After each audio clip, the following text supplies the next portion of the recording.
ಎಲ್ಲರಿಗೂ ನಮಸ್ಕಾರ.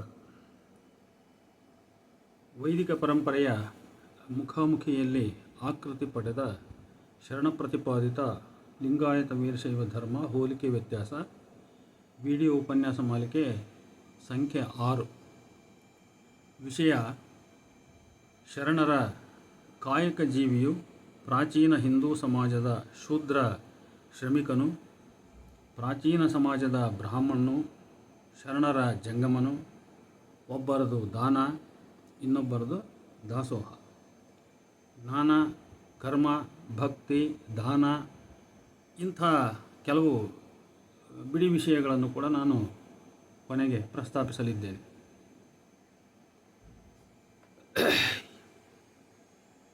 ಪ್ರಾಚೀನ ಭಾರತದಲ್ಲಿ ಸಾಮಾನ್ಯ ಕೃಷಿಕ ವರ್ಗ, ಕೃಷಿ ಕೂಲಿ ಕಾರ್ಮಿಕರು, ಕರಕುಶಲಕರ್ಮಿಗಳು, ಕುಲಕಸಬುದಾರರು ಇವರ ಜೀವನ ಒಂದು ಬಗೆಯದ್ದಾಗಿದ್ದರೆ, ಶೂದ್ರರು ಇವರಿಗಿಂತ ಇನ್ನೂ ಕನಿಷ್ಠ ಜೀವನ ಸ್ತರದವರು. ಈ ಎರಡು ವರ್ಗಗಳ ನಡುವೆ ಇರುವ ಸ್ವಲ್ಪ ವ್ಯತ್ಯಾಸ ನಿರ್ಲಕ್ಷಿಸಿದರೆ ಇವರೆಲ್ಲ ಒಂದು ಸಾಧಾರಣ ಜೀವನ ಮಟ್ಟದ ಕೆಳ ಮಧ್ಯಮ ವರ್ಗ ಮತ್ತು ಅತಿ ತಳ ಸಮುದಾಯವನ್ನು ಒಳಗೊಂಡದ್ದು ಎನ್ನಬಹುದು. ಇವರೊಳಗೆ ಒಳಜಾತಿ ಭೇದಗಳಿದ್ದಾಗ್ಯೂ ವೈದಿಕರ ಚತುರ್ವರ್ಣ ಪದ್ಧತಿಯಲ್ಲಿ ಶೂದ್ರವರ್ಣಕ್ಕೆ ಸೇರಿದವರಾಗಿ ಇವರೆಲ್ಲ ಒಂದೇ ಎನ್ನಬಹುದು. ಭೂಮಾಲಕರ ಕೈ ಕೆಳಗೆ ಕೃಷಿಕರಾಗಿ ಜೀತದಾಳುಗಳಾಗಿ ದುಡಿಯುವವರು, ಗುಡಿ ಕೈಗಾರಿಕೆಯ ಗಿಲ್ಡ್ ಮಾಸ್ಟರ್ ಕೈ ಕೆಳಗೆ ಕೂಲಿ ಆಧಾರದ ಮೇಲೆ ಕೆಲಸ ಮಾಡುವಂಥ ಜಾತಿ ಆಧಾರಿತ ಕುಲಕಸಬುದಾರರು ಆಗಿದ್ದು, ಮಾಲೀಕರು ಇವರಿಗೆ ವಿಧಿಸಿದ ಅಲ್ಪ ಭಾಗವೇ ಇವರ ಗಳಿಕೆ. ಶೂದ್ರರಲ್ಲೇ ಶೂದ್ರಾತಿ ಶೂದ್ರರು, ಅಂತ್ಯಜರು ಊರ ಹೊರಗೆ ನೆಲೆಸಿದ್ದರೆ, ಅದರಲ್ಲೇ ಮೇಲು ಜಾತಿಯ ಕೃಷಿಕ ಶೂದ್ರ ವರ್ಗ ಊರ ಒಳಗೆ ಜೀವಿಸುತ್ತಿದ್ದರು. ವೈದಿಕರು ಮತ್ತು ಶೂದ್ರ ವರ್ಗದ ನಡುವೆ ವರ್ಣಭೇದ, ಅಸ್ಪೃಶ್ಯತೆ ಇದ್ದ ಹಾಗೆಯೇ ಈ ಅಖಂಡ ಶೂದ್ರ ಸಮುದಾಯದೊಳಗೂ ಅಂತರ್ಜಾತಿ ಭೇದಗಳು, ಅಸ್ಪೃಶ್ಯ ಭಾವನೆ ಇವೆಲ್ಲ ಇದ್ದವು. ಇದು 12ನೇ ಶತಮಾನದಿಂದ 19ನೇ ಶತಮಾನದವರೆಗೂ ಇದ್ದಂಥ ಒಂದು ಸಾಮಾನ್ಯವಾದ ಪರಿಸ್ಥಿತಿ ಅಂತ ಅನ್ನಬಹುದು. ಇಂಥ ಆರ್ಥಿಕ, ಸಾಮಾಜಿಕ, ಸಾಂಸ್ಕೃತಿಕ ವ್ಯವಸ್ಥೆಯ ಹಿನ್ನೆಲೆಯಲ್ಲಿ ಜೀವಿಸುತ್ತಿದ್ದ 12ನೇ ಶತಮಾನದ ಅಖಂಡ ಶೂದ್ರ ಶ್ರಮಿಕ ಲೋಕದ ಜನರು, ಶರಣರ ಪರಿಭಾಷೆಯ ಭಕ್ತಕಾಯಕ ಜೀವಿಗಳು ಅಡಕತ್ತರಿಗೆ ಸಿಲುಕಿದ ಪರಿಸ್ಥಿತಿಯಲ್ಲಿದ್ದರು. ಒಂದು ಕಡೆ ರಾಜಶಾಹಿ ಮತ್ತು ವೈದಿಕ ಪುರೋಹಿತ ಶಾಹಿಯು ಒಟ್ಟಾಗಿ ಹೇರುತ್ತಿದ್ದ ಮನುಸಂಹಿತೆಗಳು ಸಾಂಸ್ಕೃತಿಕವಾಗಿಯೂ ಆರ್ಥಿಕವಾಗಿಯೂ ಇವರ ಜೀವನವನ್ನು ನಿಯಂತ್ರಿಸುತ್ತಿದ್ದರೆ, ಮತ್ತೊಂದು ಕಡೆ ಲಿಂಗಾಯತ ಧರ್ಮೀಕರಣದ ಪರಿಣಾಮವಾಗಿ ಹುಟ್ಟಿದ ಶರಣರ ಹೊಸ ಸಾಮಾಜಿಕ, ಧಾರ್ಮಿಕ, ನೈತಿಕ ನಿಯಮಾವಳಿಗಳು ಇವರ ಬದುಕನ್ನು ನಿಯಂತ್ರಿಸಲು ತೊಡಗಿದಾಗ ಈ ಜನಸಮುದಾಯ ಈ ಎರಡನ್ನು ಏಕಕಾಲಕ್ಕೆ ಎದುರಿಸಬೇಕಾದಂಥ ಪರಿಸ್ಥಿತಿ ಉದ್ಭವವಾಗಿತ್ತು. ಲಿಂಗಾಯತ ಧರ್ಮದ ಬಾಹುಳ್ಯದಿಂದ ಹೊರಗಿದ್ದವರ ಪರಿಸ್ಥಿತಿಗಿಂತಲೂ ಲಿಂಗಾಯತ ಧರ್ಮದ ತೆಕ್ಕೆಗೆ ಗುರುದೀಕ್ಷೆಯ ಮುಖೇನ ಬಂದ ಜನವರ್ಗದ ಪರಿಸ್ಥಿತಿ ಇನ್ನೂ ಹೆಚ್ಚು ಬಿಗುಡಾಯಿಸುತ್ತಿರಬೇಕೆನ್ನಲು ಕಾರಣಗಳಿವೆ. ಈ ಕುರಿತು ಜಂಗಮ ಸೇವೆ, ಭಕ್ತ ಮತ್ತು ಗುರು ಜಂಗಮದ ಸಂಬಂಧ ಮತ್ತು ಭಕ್ತನಿಗೆ ಹೇರಿದ್ದ ಭೃತ್ಯಾಚಾರ, ದಾಸೋಹ ಸೇವೆ ಇವುಗಳ ಸುತ್ತವಿರುವ ವಚನಗಳನ್ನು ಗಂಭೀರವಾಗಿ ಗಮನಿಸಿದರೆ ಈ ಸತ್ಯ ಮನವರಿಕೆಯಾಗದೇ ಇರದು. ಪ್ರಸ್ತುತ ವಿಡಿಯೋ ಉಪನ್ಯಾಸದ ವಿಷಯದಲ್ಲಿ ಪ್ರಮುಖವಾಗಿ ಗಮನಿಸಬೇಕಾದುದು ವೈದಿಕರ ಮನುಸಂಹಿತೆಗೆ ತುತ್ತಾದ ಶೂದ್ರನ ಪರಿಸ್ಥಿತಿಗೂ ಶರಣರ ಧರ್ಮೀಕರಣಕ್ಕೊಳಗಾದ ಭಕ್ತರಾದ ಶ್ರಮಿಕರ ಪರಿಸ್ಥಿತಿಗೂ ಏನು ವ್ಯತ್ಯಾಸ, ಹೋಲಿಕೆ. ಮನುನೀತಿಗಳಿಗಿಂತ ಶರಣರು ಭಕ್ತರಿಗೆ ಹೇರಿರತಕ್ಕಂಥ ಭೃತ್ಯಾಚಾರದ ನೀತಿ ಸಂಹಿತೆಗಳು ಭಿನ್ನವಾಗಿದ್ದವೆ ಅಥವಾ ಒಂದೇ ಥರದವೇ ಎಂಬುದನ್ನು ವಿವರಿಸಿ ಮನವರಿಕೆ ಮಾಡಿಕೊಳ್ತಕ್ಕಂಥದ್ದು. ಇಂಡಿಯಾದಲ್ಲಿ ಒಬ್ಬ ಜಾಡಮಾಲಿ ಕೆಲಸ ಮಾಡುವುದರಿಂದ ಆ ಜಾತಿಯವನಾಗುವುದಿಲ್ಲ. ಆತ ಆ ಕೆಲಸ ಮಾಡಲಿ ಬಿಡಲಿ, ಆ ಜಾತಿಯಲ್ಲಿ ಹುಟ್ಟಿದರೆ ಸಾಕು, ಆತ ಜಾಡಮಾಲಿಯೇ. ಜಾಡಮಾಲಿ ಕೆಲಸ ಬೇಡವೆನ್ನುವವರು ಆ ಕೆಲಸವನ್ನು ಮಾಡುವಂತೆ ಅವರ ಮನವೊಲಿಸುವುದಿದ್ದರೆ ಗಾಂಧಿವಾದ ಒಳ್ಳೆಯದೇ. ಆದರೆ ಜಾಡಮಾಲಿ ಕೆಲಸ ಶ್ರೇಷ್ಠ ಉದ್ಯೋಗವೆಂದು, ಅದರ ಬಗ್ಗೆ ಅವನು ನಾಚಿಕೊಳ್ಳಬೇಕಾಗಿಲ್ಲವೆಂದು ಹೇಳುತ್ತಾ, ಅದಕ್ಕೆ ಮಾತ್ರ ಅಂಟಿಕೊಂಡಿರುವಂತೆ ಪ್ರೇರೇಪಿಸುವ ಸಲುವಾಗಿ ಜಾಡಮಾಲಿಯ ಸ್ವಾಭಿಮಾನ, ಆತ್ಮಗೌರವಗಳಿಗೆ ಮನವಿ ಮಾಡಿಕೊಳ್ಳುವುದೇದಕ್ಕೆ? ಬಡತನವು ಶೂದ್ರರಿಗೆ ಮಾತ್ರ ಶೋಭಿಸುವುದೆಂದು ಜಾಡಮಾಲಿಯ ಕೆಲಸವು ಕೇವಲ ಅಸ್ಪೃಶ್ಯರ ಅಭಿಮಾನದ ಕಸಬು ಎಂದು ಅವರು ಸ್ವ ಇಚ್ಛೆಯಿಂದ ತಮ್ಮ ಜೀವನದ ಏಕಮಾತ್ರ ಉದ್ದೇಶವೆಂಬಂತೆ ಅದನ್ನು ಸ್ವೀಕರಿಸುವಂತೆ ಕೊಡುವ ಹೇಳಿಕೆ ಮತ್ತು ಕರೆಗಳೆಲ್ಲವೂ ಶ್ರೀಮಾನ್ ಗಾಂಧಿಯವರು ಇಂತಹ ಸಮುದಾಯಗಳ ಮೇಲೆ ಕೈಗೊಂಡ ದೌರ್ಜನ್ಯಗಳು ಮತ್ತು ಕ್ರೂರ ಹಾಸ್ಯಗಳು ಅಂತ ಹೇಳಿಬಿಟ್ಟು ಅಂಬೇಡ್ಕರ್ ಅವರು ಗಾಂಧೀಜಿಯವರನ್ನು ಕುರಿತಾಗಿ ಬರೆದಿದ್ದಾರೆ. ಅವರ ಸಂಪುಟ ಕೃತಿ ಸಂಪುಟ 7 ಪುಟ 275. ಈ ಮೇಲಿನ ಉದ್ಧೃತ ಭಾಗದಲ್ಲಿ ತಿಳಿಯುವಂತೆ ಜಾಡಮಾಲಿ ಎಂಬ ಶೂದ್ರ ಕಸಬುದಾರರಿಗೆ ಅವರ ಕೆಲಸ ಶ್ರೇಷ್ಠವೆಂದು ಅದರ ಬಗ್ಗೆ ನಾಚಿಕೆ ಪಟ್ಟುಕೊಳ್ಳದೆ ಮಾಡಬೇಕೆಂದು ಪ್ರೇರೇಪಿಸುವ ಗಾಂಧಿವಾದಕ್ಕೂ ತಮ್ಮ ಕುಲವೃತ್ತಿಯನ್ನು ಬಿಡದೇ ಮಾಡಬೇಕು, ಅದನ್ನು ಕನಿಷ್ಠವೆಂದು ಬದಲಾಯಿಸಬಾರದು ಎಂಬ ಶರಣವಾದಕ್ಕೂ ಯಾವ ವ್ಯತ್ಯಾಸವೂ ಇಲ್ಲ. ಮಾತ್ರವಲ್ಲ, ಬಸವಣ್ಣ ಒಂದು ಕಡೆ ವ್ಯಕ್ತಿಯ ಕಾಯಕ ಕುಲಕಸಬನ್ನು ಸ್ವಭಾವಜನ್ಯ ಗುಣಗಳಿಗೂ ಹೋಲಿಸಿದ್ದಿದೆ.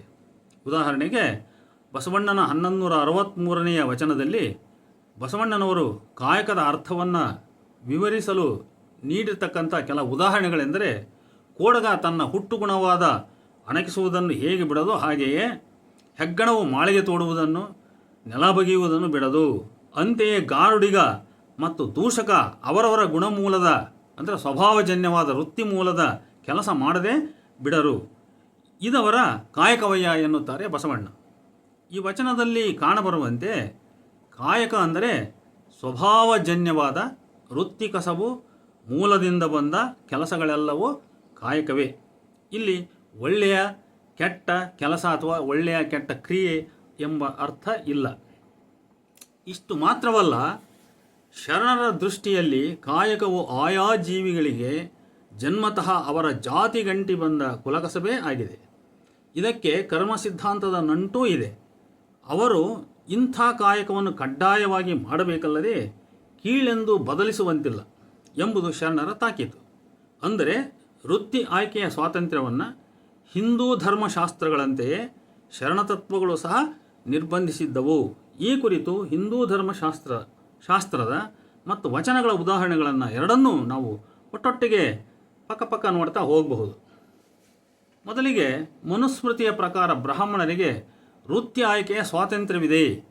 ಅವನು ಕ್ಷತ್ರಿಯ, ವೈಶ್ಯ, ಶೂದ್ರ ವೃತ್ತಿಗಳನ್ನು ಮಾಡಬಹುದು. ಆದರೆ ಶೂದ್ರನಿಗೆ ವೃತ್ತಿ ಆಯ್ಕೆಯ ಸ್ವಾತಂತ್ರ್ಯವಿಲ್ಲ.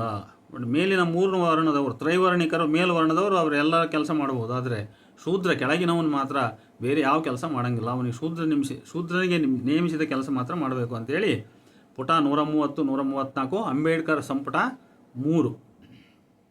ಹೀಗೆಯೇ ಶರಣರ ಕಾಯಕ ಜೀವಿಗಳಿಗೂ ತಮ್ಮ ಕುಲಕಸಬು ಮೀರಿದ ವೃತ್ತಿಗಳನ್ನು ಆರಿಸಿಕೊಳ್ಳುವ ಸ್ವಾತಂತ್ರ್ಯವಿಲ್ಲ. ಶಿವಭಕ್ತರು ಕರ್ಮಮೂಲ ಕಾಯಕವಿಡಿದು ಬಂದುದೇ ಲಿಂಗಕ್ಕರ್ಪಿತ, ಕಾಯಕ ಹೀನವೆಂದು ಬಿಟ್ಟು ಹಿಡಿದಡೆ ಭಕ್ತನಲ್ಲ ಅಂತೇಳಿ ಸಂಗಮೇಶ್ವರದ ಅಪ್ಪಣ್ಣನ 366ನೇ ವಚನ ಹೇಳುತ್ತೆ. ಕೃತಿ ಸಂಪುಟ 1663. ಬಹಳ ಮುಖ್ಯವಾಗಿ ಗಮನಿಸಬೇಕಾದುದು, ವೃತ್ತಿ ಕಾಯಕವು ಅಂದರೆ ವೃತ್ತಿ ಮತ್ತು ಕಾಯಕವು ಮತ್ತು ಜಾತಿಯು ಅಭಿನ್ನ. ಇದನ್ನು ಆಧುನಿಕ ವಿದ್ವಾಂಸರು ಭಿನ್ನವೆಂದು ಮತ್ತು ಶರಣರು ವೃತ್ತಿ ಆಯ್ಕೆಯ ಸ್ವಾತಂತ್ರ್ಯವನ್ನು ನೀಡಿದ್ದರೆಂದು ವಾದಿಸುವುದು ನಿರಾಧಾರ. ಇದಕ್ಕೆ ಮೇಲಿನ ವಚನವೂ ಸೇರಿ ಬಸವಣ್ಣನ ಒಂದು ವಚನವೂ ಸಹ ಬಹಳ ಸ್ಪಷ್ಟ ಸಾಕ್ಷಿಯನ್ನು ನುಡಿಯುತ್ತದೆ. ಈ ವಚನವನ್ನು ಇಲ್ಲಿ ಪ್ರಾಸಂಗಿಕವಾಗಿ ನೋಡಿ. ದೇವಸಹಿತ ಭಕ್ತ ಮನೆಗೆ ಬಂದಡೆ ಕಾಯಕವಾವುದೆಂದು ಬೆಸಗೊಂಡೆನಾದಡೆ ನಿಮ್ಮಾಣೆ ನಿಮ್ಮ ಪುರಾತನ ರಾಣೆ ತಲೆದಂಡ ಕೂಡಲ ಸಂಗಮ ದೇವ, ಭಕ್ತರಲ್ಲಿ ಕುಲವನರಸಿದಡೆ ನಿಮ್ಮ ರಾಣಿ ವಾಸದಾಣೆ ಅಂತೇಳಿ 453ನೇ ವಚನ ಹೇಳುತ್ತೆ. ಈ ವಚನದಲ್ಲಿ 2ನೇ ಸಾಲಿನಲ್ಲಿ ಬಂದ ಕಾಯಕ ಪದದ ಅರ್ಥವನ್ನೇ 4ನೇ ಸಾಲಿನ ಕುಲವು ಅಭಿನ್ನವಾಗಿ ಸೂಚಿಸುತ್ತಿದೆ. ಆದ್ದರಿಂದ ಕಾಯಕ = ಕುಲ ಎಂಬ ಸಮೀಕರಣವನ್ನು ನಾವಿಲ್ಲಿ ನೋಡಬಹುದು. ಈ ಶೂದ್ರ ಕಾಯಕ ಜೀವಿಗಳಿಗೆ ಏಕಕಾಲದಲ್ಲಿ 2 ನೀತಿ ಸಂಹಿತೆಗಳು ಹೇರಲ್ಪಟ್ಟಿವೆ. ಒಂದು ಪ್ರಭುತ್ವದ ಮನು ಸಂಹಿತೆ, ಇನ್ನೊಂದು ಶರಣಧರ್ಮದ ನೀತಿ ಸಂಹಿತೆ, ಧರ್ಮನೀತಿ ಸಂಹಿತೆ. ಅದು ಪ್ರಭುತ್ವ ನೀತಿ ಸಂಹಿತೆ, ಇದು ಧರ್ಮನೀತಿ ಸಂಹಿತೆ. ಮನುನೀತಿಯು ಕಾಯಕ ಜೀವಿಗಳಿಗೆ ನಿಮ್ಮ ಹೆಂಡಿರು ಮಕ್ಕಳಿಗೆಂದು ದುಡಿಯಬೇಡಿ ಅನ್ನುವುದಿಲ್ಲ. ಇಲ್ಲಿ ನಾವು ಮುಖ್ಯವಾಗಿ ಗಮನಿಸಬೇಕಾದದ್ದು, ಮನುಸ್ಮೃತಿ ನಿಮ್ಮ ಹೆಂಡರು ಮಕ್ಕಳಿಗೆ ನೀವು ದುಡಿಬೇಡ್ರಿ ಅಂತ ಹೇಳಲ್ಲ. ಆದರೆ ಅದು ಮಾಲೀಕನ ಪಾಲನ್ನು ಹೆಚ್ಚಿಸಿ ದುಡಿಯುವವನ ಪಾಲನ್ನು ಕನಿಷ್ಠಗೊಳಿಸಿ ಶೋಷಿಸುತ್ತದೆ. ಯಾರನ್ನು? ಶ್ರಮಿಕರನ್ನು. ಆದರೆ ಶರಣರ ವಚನಗಳು ನಿಮ್ಮ ಹೆಂಡರು ಮಕ್ಕಳಿಗೆಂದು ಮಾಡಬೇಡಿ, ಜಂಗಮ ದಾಸೋಹಕ್ಕಾಗಿಯೇ ಮಾಡಿರಿ ಎನ್ನುತ್ತವೆ. ಸ್ವಾರ್ಥಕ್ಕೆ ಮಾಡಿದ್ದು ದಾಸೋಹಕ್ಕೆಂದು ಮಾಡಿದ್ದು ಸತ್ಯಶುದ್ಧತೆಯಿಂದ ದಾಸೋಹಕ್ಕೆಂದು ಸತ್ಯಶುದ್ಧತೆಯಿಂದ ಮಾಡಲಿಲ್ಲದ್ದು, ಸ್ವಾರ್ಥಕ್ಕೆಂದು ಮಾಡಿದ್ದು, ದಾಸೋಹಕ್ಕೆಂದು ಸತ್ಯಶುದ್ಧತೆಯಿಂದ ಮಾಡಲಿಲ್ಲದ್ದು ಕಾಯಕವಲ್ಲ. ಆದ್ದರಿಂದ ಮನುನೀತಿ ಕಠಿಣತೆಗಿಂತಲೂ ಈ ಭಕ್ತಿ ನೀತಿಯ ಕಾಠಿಣ್ಯ ಹೆಚ್ಚಾಯಿತಲ್ಲವೇ? ಈ ಕುರಿತು ವಚನ ಪ್ರಮಾಣವನ್ನು ನಾವು ನೋಡೋಣ. ಕಾಯಕವೆಂದು ಕಲ್ಪಿಸಿ ಮಾಡುವಲ್ಲಿ ತುಡುಗುಣಿಯಂತೆ ಮಡದಿ ಮಕ್ಕಳಿಗೆಂದು ಹೆಡಿಗೆ ಗಳಿಗೆಯಲ್ಲಿ ಹೊಯ್ದು ಕಡ ಪರಸತಿಯೆಂದು ಕೊಟ್ಟಡೆ ನೋಡು, ಕಡ ಪರಸತಿಯೆಂದು ಕೊಟ್ಟಡೆ ಅದು ಗುರು ಪರ ಚರ ಈ ಮೂರರೊಡವೆಯಲ್ಲ.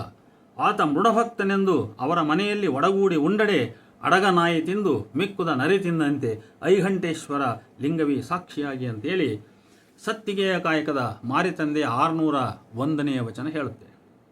ಧರ್ಮಾರ್ಥ ಕಾಮ ಮೋಕ್ಷಗಳ ಕಾಮಿಸಿ ಗುರುಲಿಂಗ ಜಂಗಮಕ್ಕೆ ಹೊನ್ನು ಹೆಣ್ಣು ಮಣ್ಣು ವಸ್ತ್ರಾಭರಣಗಳಿತ್ತಡೆ ಭಕ್ತಂಗೆ ಕಾಮಿತ ಫಲವಪ್ಪುದು ತಪ್ಪದಯ್ಯ ಸೌರಾಷ್ಟ್ರ ಸೋಮೇಶ್ವರನೇ ಸಾಕ್ಷಿಯಾಗಿ ಅಂತ ಹೇಳ್ಬಿಟ್ಟು ಆದಯ್ಯನ 980ನೇ ವಚನ ಹೇಳುತ್ತೆ. ಮನಶುದ್ಧವಿಲ್ಲದವಂಗೆ ದ್ರವ್ಯದ ಬಡತನವಲ್ಲದೆ ಚಿತ್ತಶುದ್ಧದಲ್ಲಿ ಕಾಯಕವ ಮಾಡುವಲ್ಲಿ ಸದ್ಭಕ್ತಂಗೆ ಎತ್ತ ನೋಡಿದಡತ್ತ ಲಕ್ಷ್ಮಿ ತಾನಾಗಿ ಹೇಳು ಅಂತೇಳಿ ಲಕ್ಕಮ್ಮನ ವಚನ ಹೇಳ್ತದೆ. ಈ ವಚನ ಯಾರು ಮನಃಶುದ್ಧಿಯಿಂದ ದುಡಿವರೋ ಅವರಿಗೆ ದ್ರವ್ಯದ ಬಡತನ ಇರುವುದಿಲ್ಲ ಎಂಬ ನಂಬಿಕೆಯನ್ನು ಹುಟ್ಟಿಸಿ ಮನಃಶುದ್ಧಿಯಿಂದ ಕಾಯಕ ಮಾಡಬೇಕೆಂದು ಪ್ರೇರೇಪಿಸುತ್ತದೆ. ಜಂಗಮಲಿಂಗಕ್ಕೆ ದಾಸೋಹವ ಮಾಡಿ ಪ್ರಸಾದವ ಕೊಂಬ ಭಕ್ತಂಗೆ ಗುರು ಉಂಟು, ಲಿಂಗ ಉಂಟು, ಜಂಗಮ ಉಂಟು, ಪಾದೋದಕ ಪ್ರಸಾದ ಉಂಟು, ಆಚಾರ ಉಂಟು, ಸದ್ಭಕ್ತಿ ಉಂಟು. ಇಂತಿ ಎಲ್ಲವನು ಜಂಗಮಕ್ಕೆ ದಾಸೋಹವ ಮಾಡದೆ ತನ್ನ ಗುರುವಿಗೂ ಲಿಂಗಕ್ಕೂ 6 ಕೆಲಂಬರು ಭಕ್ತಿಯ ಮಾಡುವರು. ಅವರಿಗೆ ಗುರುವಿಲ್ಲ, ಲಿಂಗವಿಲ್ಲ, ಜಂಗಮವಿಲ್ಲ, ಪಾದೋದಕ ಪ್ರಸಾದವಿಲ್ಲ, ಇಂತಿ ಪಂಚಾಚಾರವಿಲ್ಲಾಗಿ ಅವರು ವ್ರತಗೇಡಿಗಳು. ಅವರ ಮುಖವ ನೋಡಲಾಗದು ಕೂಡಲ ಚನ್ನಸಂಗಮ ದೇವ ಅಂತ ಹೇಳಿಬಿಟ್ಟು ಚನ್ನಬಸವಣ್ಣನ 1521ನೇ ವಚನ ಹೇಳುತ್ತೆ. ಪಾಪಿಯ ಧನ ಪ್ರಾಯಶ್ಚಿತ್ತಕ್ಕಲ್ಲದೆ ಸತ್ಪಾತ್ರಕ್ಕೆ ಸಲ್ಲದಯ್ಯ, ನಾಯ ಹಾಲು ನಾಯಿಗಲ್ಲದೆ ಪಂಚಾಮೃತಕ್ಕೆ ಸಲ್ಲದಯ್ಯ, ನಮ್ಮ ಕೂಡಲ ಸಂಗನ ಶರಣರಿಗಲ್ಲದೆ ಮಾಡುವ ಅರ್ಥ ವ್ಯರ್ಥ ಕಂಡಯ್ಯ ಅಂತ ಹೇಳ್ಬಿಟ್ಟು ಬಸವಣ್ಣನವರ 223ನೇ ವಚನ ಹೇಳುತ್ತೆ. ಈ ಮೇಲಿನ ಎಲ್ಲ ವಚನಗಳು ಕಾಯಕ ಜೀವಿಯ ಕಾಯಕ ಮತ್ತು ಜೀವನ ಸ್ವಾತಂತ್ರ್ಯವನ್ನು ಹೇಗೆ ಕಬಳಿಸುತ್ತವೆ ಧರ್ಮೋಪದೇಶದ ಹೆಸರಿನಲ್ಲಿ ಎಂಬುದನ್ನು ಬಹಳ ಮುಖ್ಯವಾಗಿ ಗಮನಿಸಬೇಕು. ದಾಸೋಹಕ್ಕಲ್ಲದೆ ಹೆಂಡಿರು ಮಕ್ಕಳಿಗೆಂದು ದುಡಿಯಬಾರದೆಂಬುದು ನ್ಯಾಯವೇ? ಮನಃಶುದ್ಧಿಯಿಂದ ದುಡಿದರೆ ಹಣ ತನ್ನ ಸುತ್ತಮುತ್ತ ತಾನೇ ಬಂದು ಸುರಿಯುವುದಂತೆ ಇದನ್ನು ಹೇಗೆ ನಂಬುವುದು? ಆ ಸುರಿದ ಹಣವನ್ನು ಜಂಗಮನ ಜೋಳಿಗೆಗೆ ಸುರಿದರೆ ಮಾತ್ರ ಅವನಿಗೆ ಲಿಂಗಾಯತ ಧರ್ಮಕ್ಕೆ ಪಾತ್ರನಾಗಲು ಅರ್ಹವಾದ ಗುರು, ಲಿಂಗ, ಜಂಗಮ, ಪಾದೋದಕ, ಪ್ರಸಾದ, ಆಚಾರ, ಸದ್ಭಕ್ತಿ ಇವೆಲ್ಲ ಉಂಟು. ಇಲ್ಲದಿದ್ದರೆ ಇಲ್ಲ. ನೋಡು, ಅವನು ಅಸ್ಪೃಶ್ಯನ ಸಾಲಿಗೆ ಅವನು ಸೇರಿಸ್ಬಿಡ್ತಾನೆ ಚನ್ನಬಸವಣ್ಣ. ಅಂದರೆ ಅವನು ಆ ಧರ್ಮದಲ್ಲಿದ್ದು ಸತ್ತಂತೆ, ಅದಕ್ಕೆ ಅಪಾತ್ರನಾದವನು. ಇಂಥ ಶೋಷಣೆಯ ಆಯಾಮವನ್ನೇ ಕಲಬುರ್ಗಿಯವರ ಜಂಗಮ ಈಕ್ವಲ್ಸ್ ಟು ಸಮಾಜ ಎಂಬ ಸೂತ್ರ ಮುಚ್ಚಿ ಹಾಕಿದೆ. ನೋಡಿ, ಇದು ಸೂಕ್ಷ್ಮವಾಗಿ ನಾವು ಗಮನಿಸ್ತಾ ಬಂದಾಗ ಈ ಧರ್ಮದ ಶೋಷಣೆಯ ಆಯಾಮ ಎಲ್ಲಿದೆ ಅಂತ ಹೇಳಿದರೆ ಭಕ್ತನನ್ನು ಜಂಗಮ ದಾಸೋಹಕ್ಕೆ ಅಧೀನಪಡಿಸುವಲ್ಲಿದೆ. ಆದರೆ ಜಂಗಮ ದಾಸೋಹದ ಕ್ರೌರ್ಯತೆ ಎಷ್ಟು ಮಟ್ಟಿಗಿದೆ ಅನ್ನೋದನ್ನು ನಾವು ಅರ್ಥ ಮಾಡ್ಕೋಬೇಕು. ದುಡಿತಕ್ಕಂಥ ಒಬ್ಬ ಕಾಯಕ ಜೀವಿ ತನ್ನ ಹೆಂಡಿರು ಮಕ್ಕಳಿಗೆಂದು ತಾನು ದುಡಿಕೂಡುದು ನೋಡು. ಅಂಥವನಿಗೆ ಅಕಸ್ಮಾತ್ ಅವನಿಗೆ ಸ್ವಾರ್ಥಕ್ಕದ್ದು ಮಾಡಿದರೆ ಅವನಿಗೆ ಗುರು ಇಲ್ಲ, ಲಿಂಗ ಇಲ್ಲ, ಜಂಗಮ ಇಲ್ಲ, ಅಂಥವ್ರು ವ್ರತಗೇಡಿಗಳು ಅಂತ ಹೇಳ್ತಾನೆ ಚನ್ನಬಸವಣ್ಣ. ಆದ್ದರಿಂದ ಇನ್ನೂ ಹಿಂದೂ ವಿಧಿಗಳ ಹಾಗೂ ಶರಣೋಪದೇಶಗಳ ಕಾಠಿಣ್ಯ ಇನ್ನೂ ಬಹಳ ಇದೆ. ಬರೀ ಇಷ್ಟೇ ಅಲ್ಲ, ಇದು ಮೇಲಿನ ಸತ್ಯ. ಇದು ನೋಡೋಣ. ಈಗ ಹಿಂದೂ ನೀತಿ ಹೇಳುತ್ತದೆ, ಶೂದ್ರನು ಅಗತ್ಯಕ್ಕಿಂತ ಹೆಚ್ಚು ಧನವನ್ನು ಸಂಗ್ರಹಿಸಬಾರದು. ಅವನಿಗೆ ಧನವನ್ನು ಸಂಪಾದಿಸಲು ಶಕ್ತಿ ಇದ್ದರೂ ಅದು ಸರಿಯಲ್ಲ. ಏಕೆಂದರೆ ದಾಸನಾದ್ದರಿಂದ ಅವನು ದನಕರುಗಳನ್ನು ಸಮೃದ್ಧವಾಗಿ ಸಂಗ್ರಹಿಸಿಕೊಂಡರೆ ಅದರಿಂದ ಅವನಿಗೆ ಗರ್ವ ಉಂಟಾಗುತ್ತದೆ. ಉದ್ದಟತನದಿಂದ ಅವನು ಬ್ರಾಹ್ಮಣರನ್ನು ನೋಯಿಸುತ್ತಾನೆ. ಇದು ಮನುಶಾಸ್ತ್ರದ ಕಟ್ಟಳೆ ಅಂತ ಹೇಳಿಬಿಟ್ಟು ನಾವು ಅಂಬೇಡ್ಕರ್ ಕೃತಿ ಸಂಪುಟ 3 ಪುಟ 131ರಲ್ಲಿ ನಾವು ಕಾಣಬಹುದು. ಶೂದ್ರ ಹೆಚ್ಚುವರಿ ಸಂಪದ ಸಂಗ್ರಹಣೆ ಮಾಡಬಾರದು ಅಂಥೇಳಿ ಅಂಬೇಡ್ಕರ್ ಸಂಪುಟ 4 ಪುಟ 136ರಲ್ಲಿ ನಾವು ಕಾಣಬಹುದು. ಶರಣರು ಕೂಡ ಭಕ್ತರಾದ ಕಾಯಕ ಜೀವಿಗಳಿಗೂ ಇದೇ ಉಪದೇಶವನ್ನಲ್ಲವೇ ನೀಡಿರುವುದು? ಅಂದಂದಿಂಗೆ ಅವಶ್ಯವಿದ್ದುದನ್ನಷ್ಟೇ ಸಂಪಾದಿಸಿರಿ ಮತ್ತು ಜಂಗಮಕ್ಕೆ ಅಂದಂದೇ ದಾಸೋಹ ಮಾಡಿರಿ ಅಂತ ಅವ್ರ ಉಪದೇಶ. ಹೊನ್ನಿನೊಳಗೊಂದೊರೆಯ ಸೀರೆಯೊಳಗೊಂದೆಳೆಯ ಇಂದಿಂಗೆ ನಾಳಿಂಗೆ ಬೀಕೆಂದೆ ನಾದೆಡೆ ನಿಮ್ಮಾಣೆ ನಿಮ್ಮ ಪ್ರಮಥರಾಣೆ ನಿಮ್ಮ ಶರಣರಿಗಲ್ಲದೆ ಮತ್ತೊಂದು ನರಿಯ ಕೂಡಲ ಸಂಗಮ ದೇವ ಅಂತೇಳಿ ಬಸವಣ್ಣನ 436ನೇ ವಚನ ಹೇಳ್ತದೆ. ಇದು ಬಸವಣ್ಣ ತನಗೆ ತಾನೇ ವಿಧಿಸಿಕೊಂಡ ಭಕ್ತಿ ಬದ್ಧತೆ ನಿಜ, ಆದರೆ ಇದು ಇತರರಿಗೂ ಸಹ ಸಮಾನ ಸಂದೇಶವನ್ನು ನೀಡುತ್ತದೆ. ಇಂತಹುದೇ ಸಂದೇಶವನ್ನು ಇತರ ಶರಣರ ವಚನಗಳಲ್ಲೂ ಕೂಡ ನಾವು ಅಲ್ಲಲ್ಲಿ ಕಾಣಬಹುದು. ಶರಣರಲ್ಲಿ ನಾಳೆಗೆಂದು ದುಡಿದ ಸಂಪದವನ್ನು ಕೂಡಿ ಹಾಕುವ ನಂಬಿಕೆಯೇ ಇಲ್ಲ, ಅಂಥ ರೂಢಿಯೇ ಇಲ್ಲ. ಇನ್ನೊಂದು ವಚನವನ್ನು ನೀವು ನೋಡಿ, ಧನ ಸಂಪದವನ್ನು ಹೂತು ಅನುಭವಿಸದೇ ಸಾಯುವ ವ್ಯರ್ಥ ಜೀವಿಗಳಿಗೆ, ಮುಖ್ಯವಾಗಿ ಶ್ರೀಮಂತರಿಗೆ ಬಸವಣ್ಣನವರು ಬಹಳ ಪರಿಣಾಮಕಾರಿಯಾಗಿ ಉಪದೇಶಿಸಿದ್ದಾರೆ. ಹೀಗೆ: ಆಯುಷ್ಯ ಉಂಟು ಪ್ರಳಯವಿಲ್ಲೆಂದು ಅರ್ಥವ ಮಡುಗುವಿರಿ, ಆಯುಷ್ಯ ತೀರಿ ಪ್ರಳಯ ಬಂದಡೆ ಆ ಅರ್ಥವ ನುಂಬುವವರಿಲ್ಲ. ನೆಲನ ನಗೆದು ಮಡುಗದಿರ, ನೆಲ ನುಂಗಿದಡುಗುಳುವುದೇ.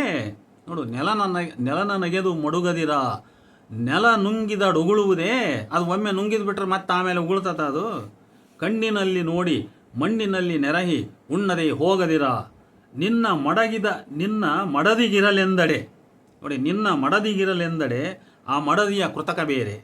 ನಿನ್ನ ಒಡಲು ಕೆಡೆಯಲು ಮತ್ತೊಬ್ಬನಲ್ಲಿಗೆ ಅಡಕದೇ ಮಾಬಳೆ, ಹೆರರಿಗಿಕ್ಕಿ ಹೆಗ್ಗುರಿಯಾಗಿ ಕೆಡಬೇಡ, ಕೂಡಲ ಸಂಗನ ಶರಣರಿಗೆ ಒಡನೆ ಸವೆಸುವುದು ಅಂತ ಹೇಳ್ತದೆ ಬಸವಣ್ಣನವರ 201ನೇ ವಚನ.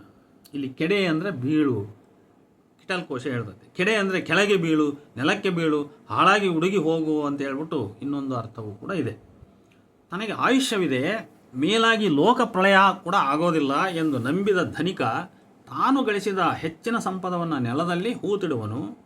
ಮುಂದಿನ ಕಾಲಕ್ಕೂ ತನಗೂ ತಾನು ತೀರಿದ ಬಳಿಕ ತನ್ನ ಹೆಂಡತಿ ಮಕ್ಕಳಿಗೂ ಸವಿಯದೇ ಇರಲಿ ಎಂದು. ಆದರೆ ಅವನ ಆಯುಷ್ಯ ತೀರಿ ಪ್ರಳಯವೂ ಬಂದುಬಿಟ್ಟರೆ ಆ ಕೂಡಿಟ್ಟ ಹಣ ಅಥವಾ ಅರ್ಥ ಅದನ್ನು ಅನುಭೋಗಿಸುವವರಿಲ್ಲ, ಅದು ಅವ್ರ ಕೈಗೆ ಸಿಗೋದಿಲ್ಲ, ಅದು ವ್ಯರ್ಥವಾಗಿ ಹೋಗುತ್ತದೆ. ಆದ್ದರಿಂದ ನೆಲನ ನಗೆದು ಹೂತಿಡಬೇಡ. ಒಂದು ವೇಳೆ ನೆಲವೇ ನುಂಗಿದರೆ, ಅಂದರೆ ಹೂತಿಟ್ಟದ್ದು ಸ್ಥಳಾಂತರವಾದರೆ ಅಥವಾ ನಿನಗೆ ಅದರ ಕುರುಹು ಸಿಗದೇ ಹೋದರೆ ನೆಲವು ಹೊರಕ್ಕೆ ಉಗುಳುವುದಿಲ್ಲ.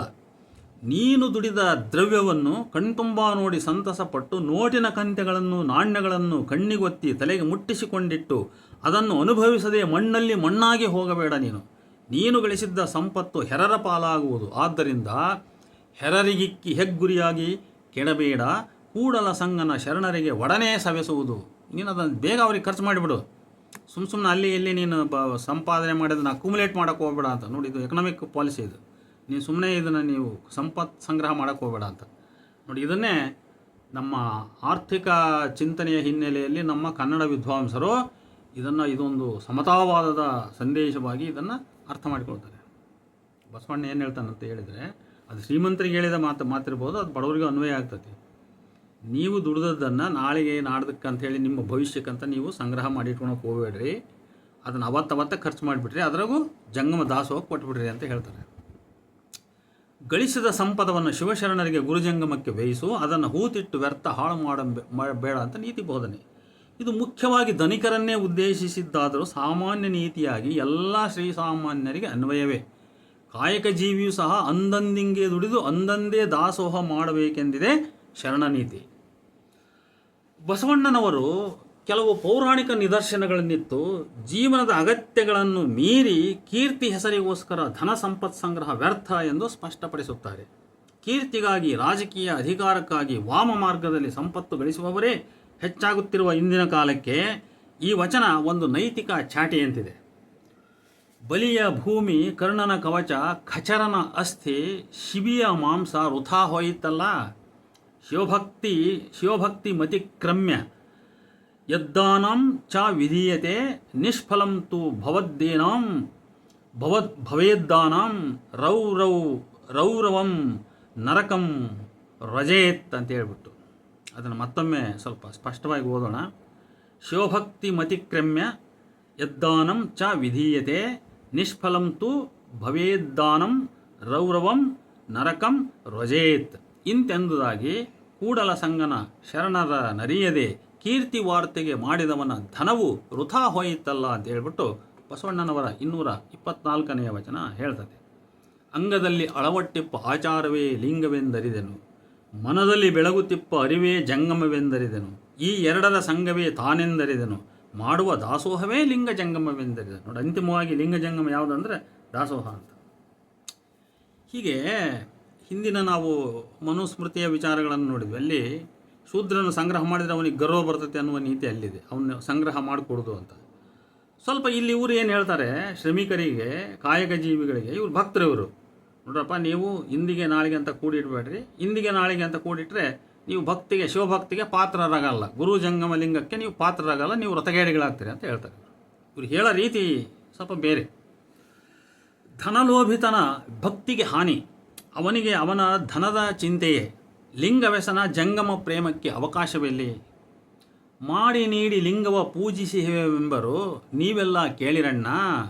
ಹಾಗದ ಕೆರಹ ಹೊರಗೆ ಕಳೆದು ದೇಗುಲಕ್ಕೆ ಹೋಗಿ ನಮಸ್ಕಾರವ ಮಾಡುವವನಂತೆ ತನ್ನ ಕೆರಹಿನ ಧ್ಯಾನವಲ್ಲದೆ ದೇವರ ಧ್ಯಾನವಿಲ್ಲ.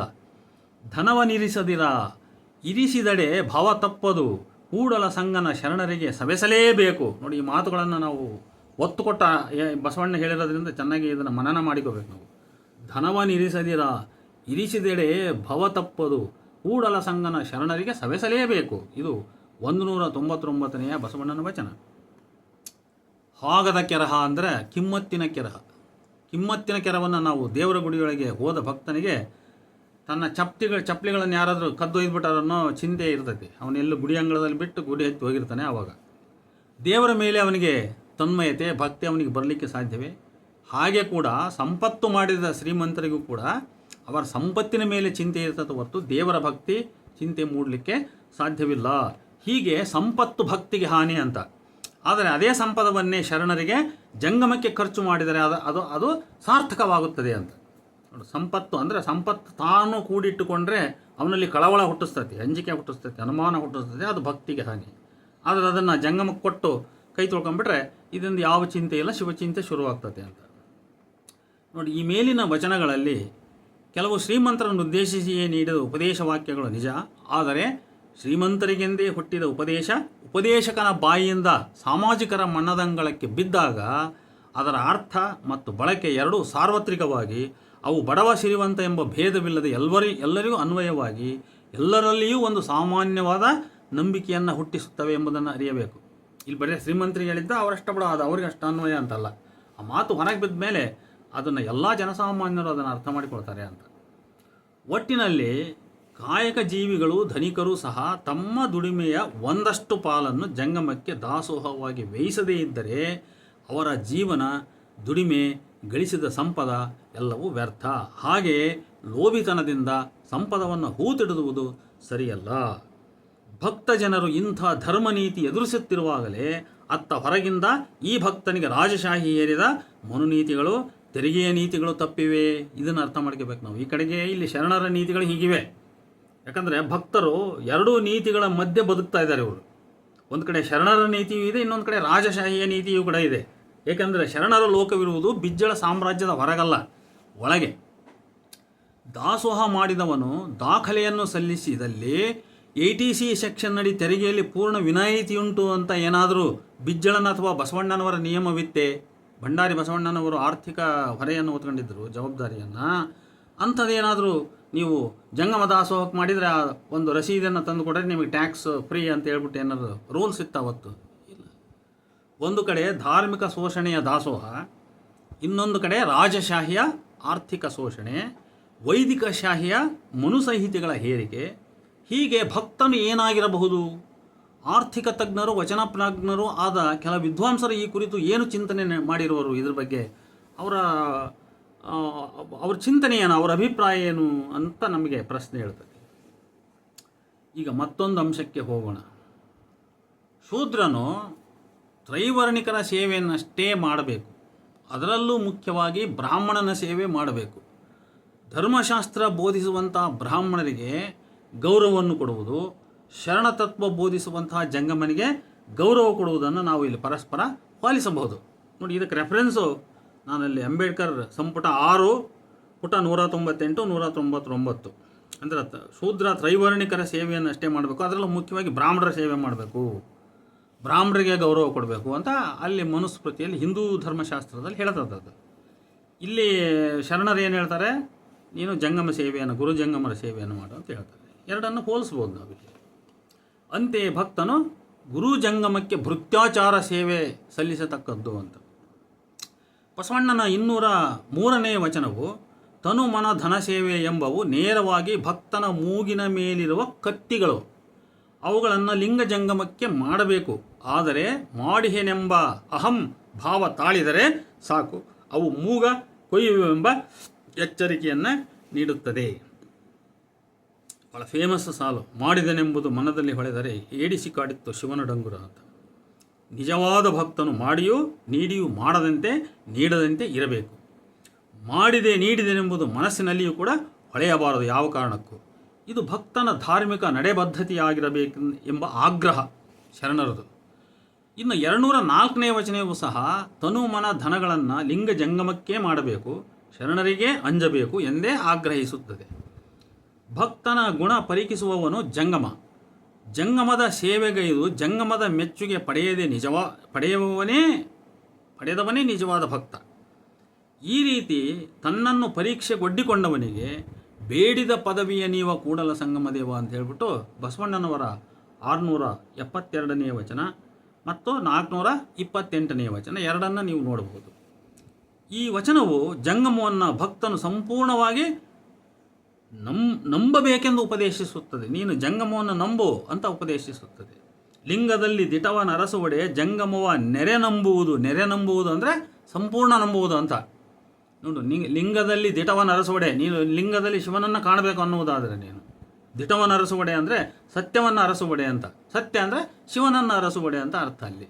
ಅದರಿಂದ ಲಿಂಗದಲ್ಲಿ ದಿಟವನ ಅರಸುವಡೆ ಜಂಗಮವ ನೆರೆ ನಂಬು ಅಂದರೆ ಪೂರ್ಣ ನಂಬು, ಸಂಪೂರ್ಣವಾಗಿ ನೀನು ನಂಬು. ಆಗ ಮಾತ್ರ ನಿನಗೆ ಲಿಂಗದಲ್ಲಿ ಶಿವನ ದರ್ಶನ ಆಗ್ತದೆ ನಿನಗೆ ಅಂತ ಹೇಳ್ಬಿಟ್ಟು. ಅಂದರೆ ಭಕ್ತನಿಗೆ ಲಿಂಗದ ಮುಖಾಂತರ ಶಿವ ದರ್ಶನ ಯಾರನ್ನು ಅವಲಂಬಿಸಿದೆ ಅಥವಾ ಏನನ್ನು ಅವಲಂಬಿಸಿದೆ ಅಂದರೆ ಜಂಗಮ ಭಕ್ತಿಯನ್ನು ಅವಲಂಬಿಸಿದೆ ಅಂತ ಅರ್ಥ ಇದು. ಶಿವನು ಜಂಗಮ ರೂಪಿಯಾಗಿ ಭಕ್ತನಲ್ಲಿಗೆ ಬಂದಾಗ ಭಕ್ತನು ತನ್ನಲ್ಲಿದ್ದುದನ್ನು ವಂಚಿಸದೆಯೇ ನೀಡಿದರೆ ಮಾತ್ರ ಶಿವನು ಭಕ್ತನಿಗೆ ಒಲಿದು ಸಲಹುವನು. ಬಂದ ಸಮಯವನ್ನರಿತು ಇದ್ದುದ ವಂಚಿಸದಿದ್ದಡೆ ಕೂಡಲ ಸಂಗಮ ದೇವನೊಲಿದು ಸಲಹುವ ಅಂತ ಹೇಳ್ಬಿಟ್ಟು ಬಸವಣ್ಣನವರ 215ನೇ ವಚನ ಹೇಳ್ತದೆ. ಇನ್ನು ಬಸವಣ್ಣನವರು ಭಕ್ತರಿಗೆ ಭೃತ್ಯಾಚಾರವನ್ನು ಬೋಧಿಸ್ತಾರೆ. ಅದನ್ನು ನೋಡೋಣ. ಭೃತ್ಯ ಮತ್ತು ಭವಿ ಸಮಾನಾರ್ಥಕ ಪದಗಳಲ್ಲ. ಭೃತ್ಯ ಎಂದರೆ ಸೇವಕ, ಕಿಂಕರ. ಭಕ್ತನಾದವನು ಗುರು ಲಿಂಗ ಜಂಗಮಕ್ಕೆ ಸಂಬಂಧಿಸಿ ಭೃತ್ಯಾಚಾರ ಸೇವೆ ಗೈಯಬೇಕು. ಲಿಂಗ ಜಂಗಮ ಪೂಜಿಸದೇ ಇದ್ದರೆ ಸ್ವಾಮಿ ಭೃತ್ಯ ಸಂಬಂಧ ನೆರವೇರುವುದಿಲ್ಲ. ಈ ಭೃತ್ಯಾಚಾರದ ಇನ್ನೊಂದು ಮುಖವೇ ದಾಸೋಹ. ಇದನ್ನು ನಾವು ಚೆನ್ನಾಗಿ ಅರ್ಥ ಮಾಡ್ಕೋಬೇಕು. ಬಸವಣ್ಣನ ಸೋಹಂ ಎಂದೆನಿಸದೆ ದಾಸೋಹಂ ಎಂದೆನಿಸಯ್ಯ ಎಂಬ ಮಾತಿನ ನಿಜಾರ್ಥ ಅದೇ ಆಗಿದೆ. ಅಂದರೆ ನಾನೇ ಅವನು ಅಂದರೆ ನಾನೇ ಆ ಪರಮಾತ್ಮ, ಅಹಂ ಬ್ರಹ್ಮಾಸ್ಮಿ ಎಂಬ ಅಹಂಕಾರದ ನುಡಿ ಬೇಡ. ನಾನು ಅವನ ದಾಸನು, ಅವನ ಸೇವಕನು, ಅವನ ಭೃತ್ಯನು ಅಂದರೆ ಶಿವನ ಸೇವಕನು, ಶಿವನ ಭೃತ್ಯನು ಅಂದರೆ ಶಿವನ ಅವತಾರಿಯಾದ ಜಂಗಮದ ಸೇವಕನು, ಜಂಗಮದ ಭೃತ್ಯನು ಎಂಬ ದಾಸೋಹಂ ಭಾವನೆ ನನಗೆ ಸಾಕು ಎಂತಕ್ಕಂಥದ್ದು ಇಲ್ಲಿ ಬಸವಣ್ಣನವರ ಅರ್ಥ. ಸೋಹಂ ಎಂದೆನಿಸದೆ ದಾಸೋಹಂ ಎಂದೆನಿಸಯ್ಯ ಅಂತ ಹೇಳುವ ಮಾತಿನ ಇಂದಿನ ಅರ್ಥ ಅಂದರೆ ಇದು. ನಾನೇ ಶಿವ, ನಾನೇ ಅವನು ಅನ್ನೋ ಅಹಂಕಾರ ಬೇಡ. ಅಹಂ ಬ್ರಹ್ಮಾಸ್ಮಿ ಅನ್ನುವ ಅಹಂಕಾರ ನನಗೆ ಬೇಡ. ನಾನು ಆ ಶಿವನ ಸೇವಕನಾಗಿರ್ತೀನಿ, ಆ ಶಿವನ ಸೇವಕನಾಗಿ ಇಲ್ಲಿ ಜಂಗಮ ದಾಸೋಹವನ್ನು ಮಾಡ್ತೀನಿ ಅನ್ನುವಂಥ ಭೃತ್ಯ ಭಾವನೆಯನ್ನು ಈ ಪದಗಟ್ಟು ವ್ಯಕ್ತಪಡಿಸ್ತದೆ ಅನ್ನುವುದನ್ನು ಅರ್ಥ ಮಾಡ್ಕೋಬೇಕು. ಭಕ್ತನು ಆ ಶಿವನಿಗೆ ಭೃತ್ಯು, ಆ ಶಿವನ ಅವತಾರವೇ ನಡೆಲಿಂಗ, ಚರಲಿಂಗ, ಜಂಗಮ ಎಂಬ ಭಾವದಿಂದ ಈ ಜಂಗಮಕ್ಕೆ ತ್ರಿವಿಧ ಸೇವೆಗಳನ್ನು ಮಾಡುವುದೇ ದಾಸೋಹದ ತಿರುಳು. ಭಕ್ತನಾಗಿ ಲಿಂಗ ಜಂಗಮವ ಪೂಜಿಸಬೇಕು. ಭಕ್ತನಾಗಿ ತನ್ನ ತಾ ಪೂಜಿಸಿಕೊಂಬುದು ಎಂತಯ್ಯ? ಭಕ್ತನಾಗಿ ನನ್ನನ್ನೇ ನಾನು ಪೂಜಿಸಿಕೊಂಬುದು ಎಂತಯ್ಯ? ಸ್ವಾಮಿ ಭೃತ್ಯ ಸಂಬಂಧವು ಎಂತಯ್ಯ ಪೂರೈಸುವುದು? ನೀನು ಪೂಜೆ ಮಾಡ್ಕೊಂತ ಕುತ್ಕೊಂಡ್ಬಿಟ್ರೆ ಇನ್ನು ಸ್ವಾಮಿ ಭೃತ್ಯ ಸಂಬಂಧ ನೆರವೇರೋದು ಹೆಂಗೆ? ನೋಡಿ, ಇಲ್ಲಿ ಸೂಕ್ಷ್ಮವಾಗಿ ಗಮನಿಸ್ರಿ. ಈಗ ನಮ್ಮ ಕೆಲವರು ಸಿದ್ಧಾಂತಿಗಳು ಈ ಧರ್ಮದ ವಿಚಾರಗಳನ್ನು ಹೆಂಗೆ ಬೇಕಂಗೆ ಇಂಟರ್ಪ್ರಿಟೇಷನ್ ಮಾಡ್ತಾರೆ. ಹೆಂಗಪ್ಪ ಅಂದರೆ, ನಮ್ಮ ದೇಹವೇ ದೇವಾಲಯ, ನಮ್ಮನ್ನೇ ಪೂಜೆ ಮಾಡ್ಕೊಂಬಿಟ್ರೆ ಸಾಕು, ನಾವು ಮತ್ತೆ ಬೇರೆ ಏನೂ ಮಾಡೋದು ಬೇಕಾಗಿಲ್ಲ ಅಂತೇಳಿ ಇಲ್ಲಿ ಕಣ್ಣನ್ನೇ ಮುಚ್ಚಿಸ್ಬಿಡ್ತಾರೆ. ಆದರೆ ಹಂಗಿಲ್ಲ. ಇಲ್ಲಿ ಸಮಸ್ಯೆ ಹೆಂಗಿದೆ ಅಂದರೆ, ಇದು ಲಿಂಗ ಪೂಜೆ, ನನ್ನನ್ನು ನಾನು ಪೂಜೆ ಮಾಡಿ ಅದು ಒಂದು ಸರಿ ಅದು. ಆದರೆ ಭಕ್ತಿಯ ಆಚಾರ ಅಲ್ಲಿಗೆ ಅದು ಪರಿಪೂರ್ಣವಾಗುವುದಿಲ್ಲ. ಅದು ಪರಿಪೂರ್ಣವಾಗದು ಎಲ್ಲಿ, ಅಂತಿಮವಾಗಿ ಸಾರ್ಥಕತೆಯನ್ನು ಪಡೆಯೋದು ಎಲ್ಲಿ ಅಂತ ಹೇಳಿದರೆ ಜಂಗಮ ಸೇವೆಯಲ್ಲಿ. ಆದ್ದರಿಂದ ನೋಡಿ, ಈ ವಚನದ ಅರ್ಥವನ್ನು ನಾವು ಬಹಳ ಚೆನ್ನಾಗಿ ಮನದಟ್ಟು ಮಾಡ್ಕೋಬೇಕು. ಭಕ್ತನಾಗಿ ಲಿಂಗ ಜಂಗಮವ ಪೂಜಿಸಬೇಕು. ಭಕ್ತನಾಗಿ ತನ್ನ ತಾ ಪೂಜಿಸಿಕೊಂಬುದು ಎಂತಯ್ಯ, ನಿನ್ನನ್ನೇ ನೀನು ಪೂಜೆ ಮಾಡ್ಕೊಂಡ್ಬಿಟ್ರೆ ಹೆಂಗೆ? ಸ್ವಾಮಿ ಭೃತ್ಯ ಸಂಬಂಧವು ಎಂತಯ್ಯ ಪೂರೈಸುವುದು? ಅದನ್ನು ಪೂರ್ಣ ಮಾಡೋದು ಹೆಂಗೆ ನಾವು?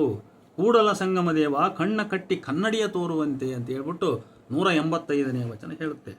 ಅದರಿಂದ ಈ ವಚನದ 2ನೇ ಸಾಲು, ಭಕ್ತನು ತನ್ನನ್ನೇ ತಾನು ಪೂಜಿಸಿಕೊಂಡರೆ ಶಿವಪೂಜೆ ಲಿಂಗ ಜಂಗಮದ ಪೂಜೆ ಮಾಡಿದಂತೆ ಆಗುವುದಿಲ್ಲ. ಅಂದರೆ ನಾನೇ ಅವನು, ನಾನೇ ಆ ಶಿವ ಎಂಬ ಸೋಹಂ ಭಾವಕ್ಕಿಂತ ನಾನು ಆ ಶಿವನ ಸೇವಕನೆಂದು ದಾಸೋಹಂ ಭಾವನೆ ಬರಬೇಕಲ್ಲ. ಲಿಂಗ ಜಂಗಮದ ಪೂಜೆಗೈಯುವುದು ಸದ್ಭಕ್ತನ ಸದಾಚಾರ. ಈ ಕ್ರಮದಲ್ಲಿ ಮಾತ್ರ ಸ್ವಾಮಿ ಭೃತ್ಯ ಸಂಬಂಧ ಪೂರೈಸಿದಂತಾಗುವುದು. ಭಕ್ತನು ಗುರು ಜಂಗಮಕ್ಕೆ ತೋರಬೇಕಾದ ಸೇವಕ ಶ್ರದ್ಧೆಯ ವಿಧೇಯತೆ, ಅಂದರೆ ಸೇವಕ ಶ್ರದ್ಧೆಯ ಅಥವಾ ವಿಧೇಯತೆಯ ಕೆಲಸವೇ ಭೃತ್ಯಾಚಾರ. ಭೃತ್ಯಾಚಾರ ಯಾವುದು ಅಂದರೆ ಗುರುಲಿಂಗ ಜಂಗಮಕ್ಕೆ ನಾವು ಸೇವೆ ಮಾಡುವುದರ ಮುಖಾಂತರ ಅವ್ರ ಮೇಲೆ ನಿಷ್ಠೆ ಇಟ್ಟು, ಅವ್ರ ಮೇಲೆ ಭಕ್ತಿ ಇಟ್ಟು ನಾವೇನು ಭಾಳ ದೈನ್ಯತಾ ಭಾವನೆಯಿಂದ ಏನು ಮಾಡ್ತೀವಲ್ಲ, ದಟ್ ಈಸ್ ಭೃತ್ಯಾಚಾರ ಅಂತ. ಇದು ಸದ್ಭಕ್ತನಿಗೆ ಕಡ್ಡಾಯ ಇದು. ಅದಕ್ಕಾಗಿಯೇ ಬಸವಣ್ಣನವರ ಪ್ರಶ್ನೆ, ಸ್ವಾಮಿ ಭೃತ್ಯ ಸಂಬಂಧವು ಎಂತಯ್ಯ ಪೂರೈಸುವುದು? ಗುರುಜಂಗಮಕ್ಕೆ ಭಕ್ತಿ, ಶ್ರದ್ಧೆ, ನಿಷ್ಠೆ, ವಿಧೇಯತೆ, ಕಿಂಕಿಲತೆ, ಅಂಜಿಕೆ, ಅಳುಕು ಇವೆಲ್ಲವನ್ನೂ ಒಳಗೊಂಡು ತನ್ನ ತನು, ಮನ, ಧನ, ಪ್ರಾಣ ಎಲ್ಲವೂ ಗುರು ಜಂಗಮಕ್ಕೆ ಮೀಸಲೆಂಬ ತ್ಯಾಗಭಾವದ ಸೇವೆಯೇ ಭೃತ್ಯಾಚಾರ. ನಾವು ಇವೆಲ್ಲ this is the definition what is ಭೃತ್ಯಾಚಾರ ಅಂತ ಹೇಳಿದರೆ ಭಾಳ ಸ್ಪಷ್ಟವಾಗಿ ನಾವು ಅರ್ಥ ಮಾಡ್ಕೋಬೇಕು. ಗುರು ಜಂಗಮಕ್ಕೆ ಭಕ್ತಿ, ಶ್ರದ್ಧೆ, ನಿಷ್ಠೆ, ವಿಧೇಯತೆ, ಕಿಂಕಿಲತೆ, ಅಂಜಿಕೆ, ಅಳುಕು ಇವೆಲ್ಲವನ್ನು ಒಳಗೊಂಡು ತನ್ನ ತನು, ಮನ, ಧನ, ಪ್ರಾಣ ಎಲ್ಲವೂ ಗುರು ಜಂಗಮಕ್ಕೆ ಮೀಸಲೆಂಬ ತ್ಯಾಗಭಾವದ ಸೇವೆಯೇ ಭೃತ್ಯಾಚಾರ. ಈ ಭೃತ್ಯಾಚಾರ ಮೆರೆದಾಗಲೇ ಶಿವಭಕ್ತ ಸಂಬಂಧ ನೆರವೇರ್ತಕ್ಕಂಥದ್ದು. ಸ್ವಾಮಿ ಭೃತ್ಯ ಸಂಬಂಧಕ್ಕೆ ಆವುದು ಪಥವೆಂದರೆ ದಿಟವ ನುಡಿಯುವುದು, ನುಡಿದಂತೆ ನಡೆಯುವುದು. ದಿಟವ ನುಡಿಯುವುದು ಅಂದರೆ ಸತ್ಯವನ್ನು ನುಡಿಯುವುದು, ಆಮೇಲೆ ನುಡಿದಂತೆ ನಡೆಯುವುದು. ನುಡಿದು ಹುಸಿವ, ನಡೆದು ತಪ್ಪುವ ಪ್ರಪಂಚಿಯನೊಲ್ಲ ಕೂಡಲ ಸಂಗಮ ದೇವ. ಯಾರು ಮಾತಾಡಿ ಸುಳ್ಳು ಹೇಳ್ತಾರೆ, ಆಮೇಲೆ ನುಡಿದು ಹುಸಿವ, ನಡೆದು ತಪ್ಪುವ ಪ್ರಪಂಚಿಯನೊಲ್ಲ ಕೂಡಲ ಸಂಗಮ ದೇವ ಅಂಥೇಳಿ ಬಸವಣ್ಣನ 237ನೇ ವಚನ ಹೇಳುತ್ತೆ. ಪರಮಾತ್ಮನೇ ತಮ್ಮ ಪಾದ ಸಾಕ್ಷಿಯಾಗಿ ತಮ್ಮ ಸೇವೆ ಮಾಡುವನೆಂದು ನುಡಿವೆ, ಆ ನುಡಿಯನ್ನು ನಡೆದು ಪೂರೈಸುವೆ. ನಾ ಹುಸಿಕನಲ್ಲ, ನಡೆದು ತಪ್ಪುವ ಪ್ರಪಂಚಿಯಲ್ಲ, ನಾನು ನಿನ್ನ ಶಿವ ಅಂದರೆ ಶಿವನ ಗುರುಜಂಗಮದ ಸದ್ಭಕ್ತ ಅಂತ ಈ ವಚನದ ಅರ್ಥ. ಲಿಂಗಾಯತ ವೀರಶೈವ ಧರ್ಮತತ್ವದ ಮಾನವಿಕ ಗುಣ, ಸಮಾನತೆಯ ಗುಣ ಪ್ರಶ್ನೆಗೆ, ಪರೀಕ್ಷೆಗೆ, ಅಗ್ನಿ ಪರೀಕ್ಷೆ ಅಂತೀವಲ್ಲ ನಾವು, ಪರೀಕ್ಷೆಗೆ ಸಿಲುಕುವುದೇ ಈ ಭವಿ ಭೃತ್ಯದ ನೆಲೆಗಳಲ್ಲಿ. ಭಕ್ತ ಜಂಗಮದ ಸಂಬಂಧ, ಭವಿ ಭಕ್ತ ಭೇದ, ಭವಿ ಭೃತ್ಯ ಇವಕ್ಕೆ ಸಂಬಂಧಪಟ್ಟಂಥ ವಿಚಾರಗಳೇನದವಲ್ಲ, ಇವುಗಳನ್ನು ನಾವು ನಿಗಾವಹಿಸಿ ಅರ್ಥ ಮಾಡಿಕೊಂಡಾಗ ವೀರಶೈವ ಲಿಂಗಾಯತ ಶರಣ ಪ್ರತಿಪಾದಿತ ವೀರಶೈವ ಲಿಂಗಾಯತ ಧರ್ಮದ ಸಮಾನತೆಯ ಗುಣ, ಯಾವುದನ್ನು ಇಕ್ವಾಲಿಟಿ ಅಂತ ಕರಿತೀವಲ್ಲ, ಆ ಇಕ್ವಾಲಿಟಿಯ ಗುಣ, ಅದರ ಮಾನವಿಕ ಗುಣ ಅಗ್ನಿ ಪರೀಕ್ಷೆಗೆ ಒಳಗಾಗ್ತಕ್ಕಂಥದ್ದು ಈ ನೆಲೆಯಲ್ಲಿ. ನೋಡಿ, ಭಕ್ತನು ಜಂಗಮಕ್ಕೆಲ್ಲವನ್ನು ನೀಡಬೇಕು. ಗುರು ಜಂಗಮರು ಪ್ರಶ್ನಾತೀತರು. ಅವರ ಸೇವೆಗೆ ತನ್ನ ಪ್ರಾಣವನ್ನು ಬೇಕಾದರೂ ವ್ಯಯಿಸಬೇಕೆಂಬ, ತನ್ನ ಪತ್ನಿಯನ್ನು ತನ್ನ ಕಣ್ಮುಂದೆಯೇ ಕೂಡಿಕೊಂಡರೂ ಸಹಿಸಬೇಕೆಂಬ, ಇದಕ್ಕೆ ಬಸವಣ್ಣನ ವಚನ 1110ನೇ ವಚನವನ್ನು ರೆಫರ್ ಮಾಡಿ.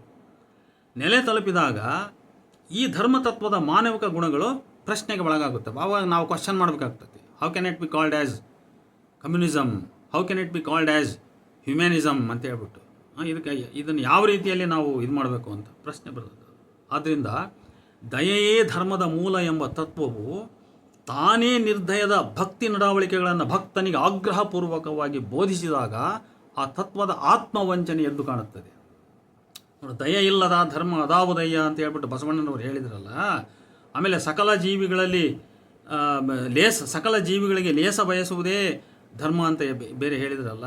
ನೋಡಿ, ಈ ಥರದ ವಾಕ್ಯಗಳು ಇವು ಏನಾಗ್ತವೆ, ಪ್ರಶ್ನೆಗೊಳಗಾಗ್ತವೆ. ಇವು ಪ್ರಶ್ನಾರ್ಹ. ಯಾಕಂದರೆ ತನ್ನ ತತ್ವವನ್ನು ತಾನೇ ಅಲ್ಲಿ ಭಂಗಿಸಿದಂತೆ, ತಾನೇ ಅದನ್ನು ಉಲ್ಲಂಘಿಸಿದಂತೆ ಅದು.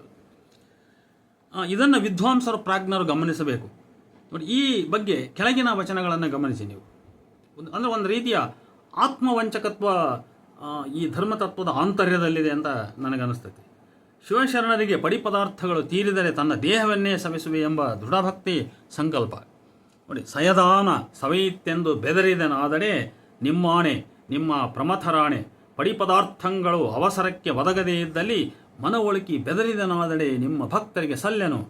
ಒಡವೆ ಸವೆದಡೆ ಒಡಲನೇ ಸವೆಸುವೆನು. ನೋಡ್ರಿ ಎಂಥ ಮಾತಿದು. ಒಡವೆ ಸವೆದಡೆ ಅಂದರೆ ಪದಾರ್ಥ ಸವೆದಡೆ. ಅದು ಒಡವೆ ಅನ್ನೋದು ಇಲ್ಲಿ ಹೆಸರಷ್ಟೇ, ಅದು ರೆಪ್ರೆಸೆಂಟೇಟಿವ್. ಅದು ಯಾವುದೇ ಪದಾರ್ಥ ನನ್ನಲ್ಲಿ ಖಾಲಿ ಆಗಿಬಿಟ್ಟತೆ ಅಂತ ಹೇಳ್ಬಿಟ್ರೆ ಒಡಲನೇ ಸವೆಸುವೆನು ಅಂದರೆ ನನ್ನ ದೇಹವನ್ನೇ ಸವೆಸಿಬಿಡುವೆನು, ನನ್ನ ಪ್ರಾಣವನ್ನೇ ಬೇಕಾದರೂ ಕೊಟ್ಬಿಡ್ತೀನಿ ಅಂತ. ಕಡೆಮುಟ್ಟ ಪೂರೈಸದಿದ್ದೆನಾದಡೆ ಮಡಿವಾಳ ಮಾಚಿ ತಂದೆಯ ಪಾದ ಸಾಕ್ಷಿಯಾಗಿ ಕೂಡಲ ಸಂಗಮ ದೇವರಿಗೆ ದೂರವಹೇನು ಅಂತ ಹೇಳ್ಬಿಟ್ಟು ಇದೊಂದು ರೀತಿಯ ಸಂಕಲ್ಪ, ಇದು ಪ್ರಮಾಣಗೈದಂತೆ. ಇದು ವಚನಗಳನ್ನು ನಾವು ಪ್ರಮಾಣ ಅಂತ ಕರಿತೀವಲ್ಲ, ನೋಡಿರಿ, ಕೂಡಲ ಸಂಗಮ ದೇವರಿಗೆ ಮಾಚಿ ತಂದೆಯ ಮಡಿವಾಳ ಮಾಚಿ ತಂದೆಯ ಪಾದ ಸಾಕ್ಷಿಯಾಗಿ ಅಂತ ಹೇಳ್ತಾರೆ ಬಸವಣ್ಣನವರು. ಪಾದ ಸಾಕ್ಷಿಯಾಗಿ ಕೂಡಲ ಸಂಗಮ ದೇವರಿಗೆ ದೂರವಹೇನು ಅಂತ ಹೇಳ್ಬಿಟ್ಟು 1379ನೇ ವಚನದಲ್ಲಿ ಇಂಥ ಒಂದು ದೊಡ್ಡ ಪ್ರಮಾಣವನ್ನು ಅವರು ಮಾಡ್ತಾರೆ. ಅಂದರೆ ನನ್ನಲ್ಲಿ ಕೊಡಲಿಕ್ಕೆ, ಬಂದ ಜಂಗಮಕ್ಕೆ ಕೊಡಲಿಕ್ಕೆ, ಭಕ್ತಿ ರೂಪವಾಗಿ ದಾಸೋಹ ರೂಪವಾಗಿ ಕೊಡಲಿಕ್ಕೆ ನನ್ನೊಳಗೆ ಏನಿಲ್ಲ ಅಂದರೆ ನನ್ನ ಒಡಲನ್ನೇ ಸವೆಸ್ತೀನಿ, ನಾನು ನನ್ನ ಪ್ರಾಣವನ್ನೇ ಬೇಕಾದರೂ ಕೊಡ್ತಿದ್ದೀನಿ. ಒಡವೆ ಸವೆದರೆ ಒಡಲನ್ನೇ ಸವೆಸುವೆನು. ತನುವ ಬೇಡಿದಡಿವೆ, ಮನವ ಬೇಡಿದಡಿವೆ, ಧನವ ಬೇಡಿದಡಿವೆ, ಬೇಡಲೆ ಹಂದೆ. ಹಂದೆ ಅಂದರೆ ಅವನು ಹೇಳಿ ಅಂತ ಅವನು ಆ ಶಿವನಿಗೆ ಹಿಂಗೆ ಬೇಡ್ತಾರೆ ಅವರು. ನೀನು ಏನು ಬೇಡ್ತಿ ಬೇಡ ಏನೇನು. ತನುವ ಬೇಡಿದಡಿವೆ, ಮನವ ಬೇಡಿದಡಿವೆ, ಧನವ ಬೇಡಿದಡಿವೆ, ಬೇಡಲೆ ಹಂದೆ. ಭಾಳ ಎಮೋಷನಲ್ ಮಾತಿದು. ಕಣ್ಣ ಬೇಡಿದಡಿವೆ, ತಲೆಯ ಬೇಡಿದಡಿವೆ, ಕೂಡಲ ಸಂಗಮ ದೇವ ನಿಮಗಿತ್ತು ಶುದ್ಧನಾಗಿಪ್ಪೆ ನಿಮ್ಮ ಪುರಾತನರ ಮನೆಯಲ್ಲೇ ಅಂತ ಹೇಳ್ಬಿಟ್ಟು 708ನೇ ವಚನ ಹೇಳ್ತತಿ. ಹೊಸತಿಲ ಪೂಜಿಸಿ ಹೊಡವಂಟು ಹೋದ ಒಕ್ಕಲಿತಿಯಂತಾಯಿತೆನ್ನ ಭಕ್ತಿ. ನೋಡಿ, ಹೊಸತಿಲ ಪೂಜಿಸಿ ಹೊಡವಂಟು ಹೋದ ಒಕ್ಕಲಿತಿಯಂತಾಯಿತೆನ್ನ ಭಕ್ತಿ. ಹೊರಗಡೆ ಬಾಗಲ ಪೂಜೆ ಮಾಡಿ ಹೋಗ್ಬಿಡ್ತಾಳಲ್ಲ ಒಬ್ಬ ಕೃಷಿಕನ ಹೆಂಡತಿ, ಹಂಗಾಗಿತ್ತು ನನ್ನ ಭಕ್ತಿ. ಜಂಗಮವೆನ್ನೊಡೆಯರೆಂದು ಒಕ್ಕುದಕೊಂಡು ಉದಾಸೀನವ ಮಾಡಿದರೆ ಇಹಲೋಕಕ್ಕೆ ದೂರ ಪರಲೋಕಕ್ಕೆ ದೂರ ಕೂಡಲ ಸಂಗಮ ದೇವ ಅಘೋರ ನರಕದಲ್ಲಿಕ್ಕುವ ಅಂತ ಹೇಳ್ಬಿಟ್ಟು. ನೋಡಿ, ಅಕಸ್ಮಾತ್ ನಾನು ಇಂಥ ತಪ್ಪುಗಳನ್ನು ಏನಾದರೂ ಮಾಡಿದರೆ ನನ್ನನ್ನು ಅವನು ಅಘೋರ ನರಕದಲ್ಲಿ ಇಕ್ಬಿಡ್ತಾನೆ ಅವನು ಅಂತ ಹೇಳ್ಬಿಟ್ಟು. ನೋಡಿ, ಇದು ಕರ್ಮ ಸಿದ್ಧಾಂತದ ನಂಬಿಕೆ ಅಂತ ನಾವು ಮಾತಾಡ್ತೀವಲ್ಲ, ಹಂಗೆ ನೇರ ಸಾಕ್ಷಿ ಸಿಗಲ್ಲ, ಇಂಥ ಮಾತುಗಳಲ್ಲಿ ಸಿಗ್ತದೆ. ಅದು ಆ ನಂಬಿಕೆಯಿಂದಲೇ ಈ ಮಾತುಗಳನ್ನು ಆಡ್ತಾ ಇರೋದು ಅವರು. ನಾನು ಏನಾದರೂ ಕೆಟ್ಟ ತಪ್ಪನ್ನು ಮಾಡಿಬಿಟ್ರೆ ನನ್ನ ನರಕಕ್ಕೆ ಇಕ್ಬಿಡ್ತಾನೆ ಪರಮಾತ್ಮ ಅಂತ. ಮತ್ತು ಆ ನರಕಕ್ಕೆ ಇಕ್ತಾನೆ ಅನ್ನೋದು ಕರ್ಮ ಸಿದ್ಧಾಂತದ ನಂಬಿಕೆಯಿಂದಲೇ ಹುಟ್ಟಿರ್ತಕ್ಕಂಥ ಮಾತದು. ಇದು 423ನೇ ವಚನ ಇದು. ಇನ್ನು ಮೃತ್ಯು ಭಾವನೆಯ ಬಗ್ಗೆ ಇನ್ನೂ ವಚನಗಳು ಸಾಕಷ್ಟಿವೆ. 450ನೇ ವಚನದಲ್ಲಿಯೂ ಸಹ ಭಕ್ತರ ಮತ್ತು ಭಕ್ತರಲ್ಲದವರ ಗುಣ ನಡವಳಿಕೆಗಳೆಂಥವು ಎಂಬುದನ್ನು ಭಿನ್ನಯಿಸಿ ತೋರಿಸಲಾಗಿದೆ. ಒಡೆಯರಾಡುವ ಮಾತುಗಳನ್ನು ಮೊದಲಿಂದ ಕೊನೆಯವರೆಗೆ ಕೇಳಿ ಅವರ ಬಳಿ ಮುಂದೆ ಹೋಗಿ, ಅಂದರೆ ಇದಿರು ಹೋಗಿ ಅಂದರೆ ಮುಂದೆ ಹೋಗಿ, ಸೇವಕನಾಗಿ ಅಂದರೆ ಕಿಂಕರನಾಗಿ ನಡುಗುತ್ತಾ ಭಿನ್ನ ಮಾಡಬೇಕು, ಅಂದರೆ ಬರಬೇಕೆಂದು ವಿನಂತಿಸ್ಕೊಳ್ಬೇಕು, ಆಹ್ವಾನಿಸ್ಬೇಕು ಅವ್ರನ್ನ. ನಾವು ಭಿನ್ನ ಹಾಕಿ ಬಂದೆ ಸ್ವಾಮಿಗಳಿಗೆ ಅಂತ ಹೇಳ್ತೀವಲ್ಲ, ಹಂಗೆ ಭಕ್ತ. ಇಂಥ ಭಕ್ತರನ್ನು ಎನಗೆ ತೋರು. ನೋಡಿ, ಯಾರು ಭಾಳ ವಿನಯತೆಯಿಂದ ಗಡಗಡ ನಡುಗಿ ಗುರುಜಂಗಮದ ಮುಂದೆ ಹೋದರೆ ಹಂಗೆ ಥರ ನಡುಗಬೇಕು ಅವರು, ಅಷ್ಟು ದೈನ್ಯತೆಯಿಂದ. ಅಂಥ ಭಕ್ತರನ್ನು ನನಗೆ ತೋರು.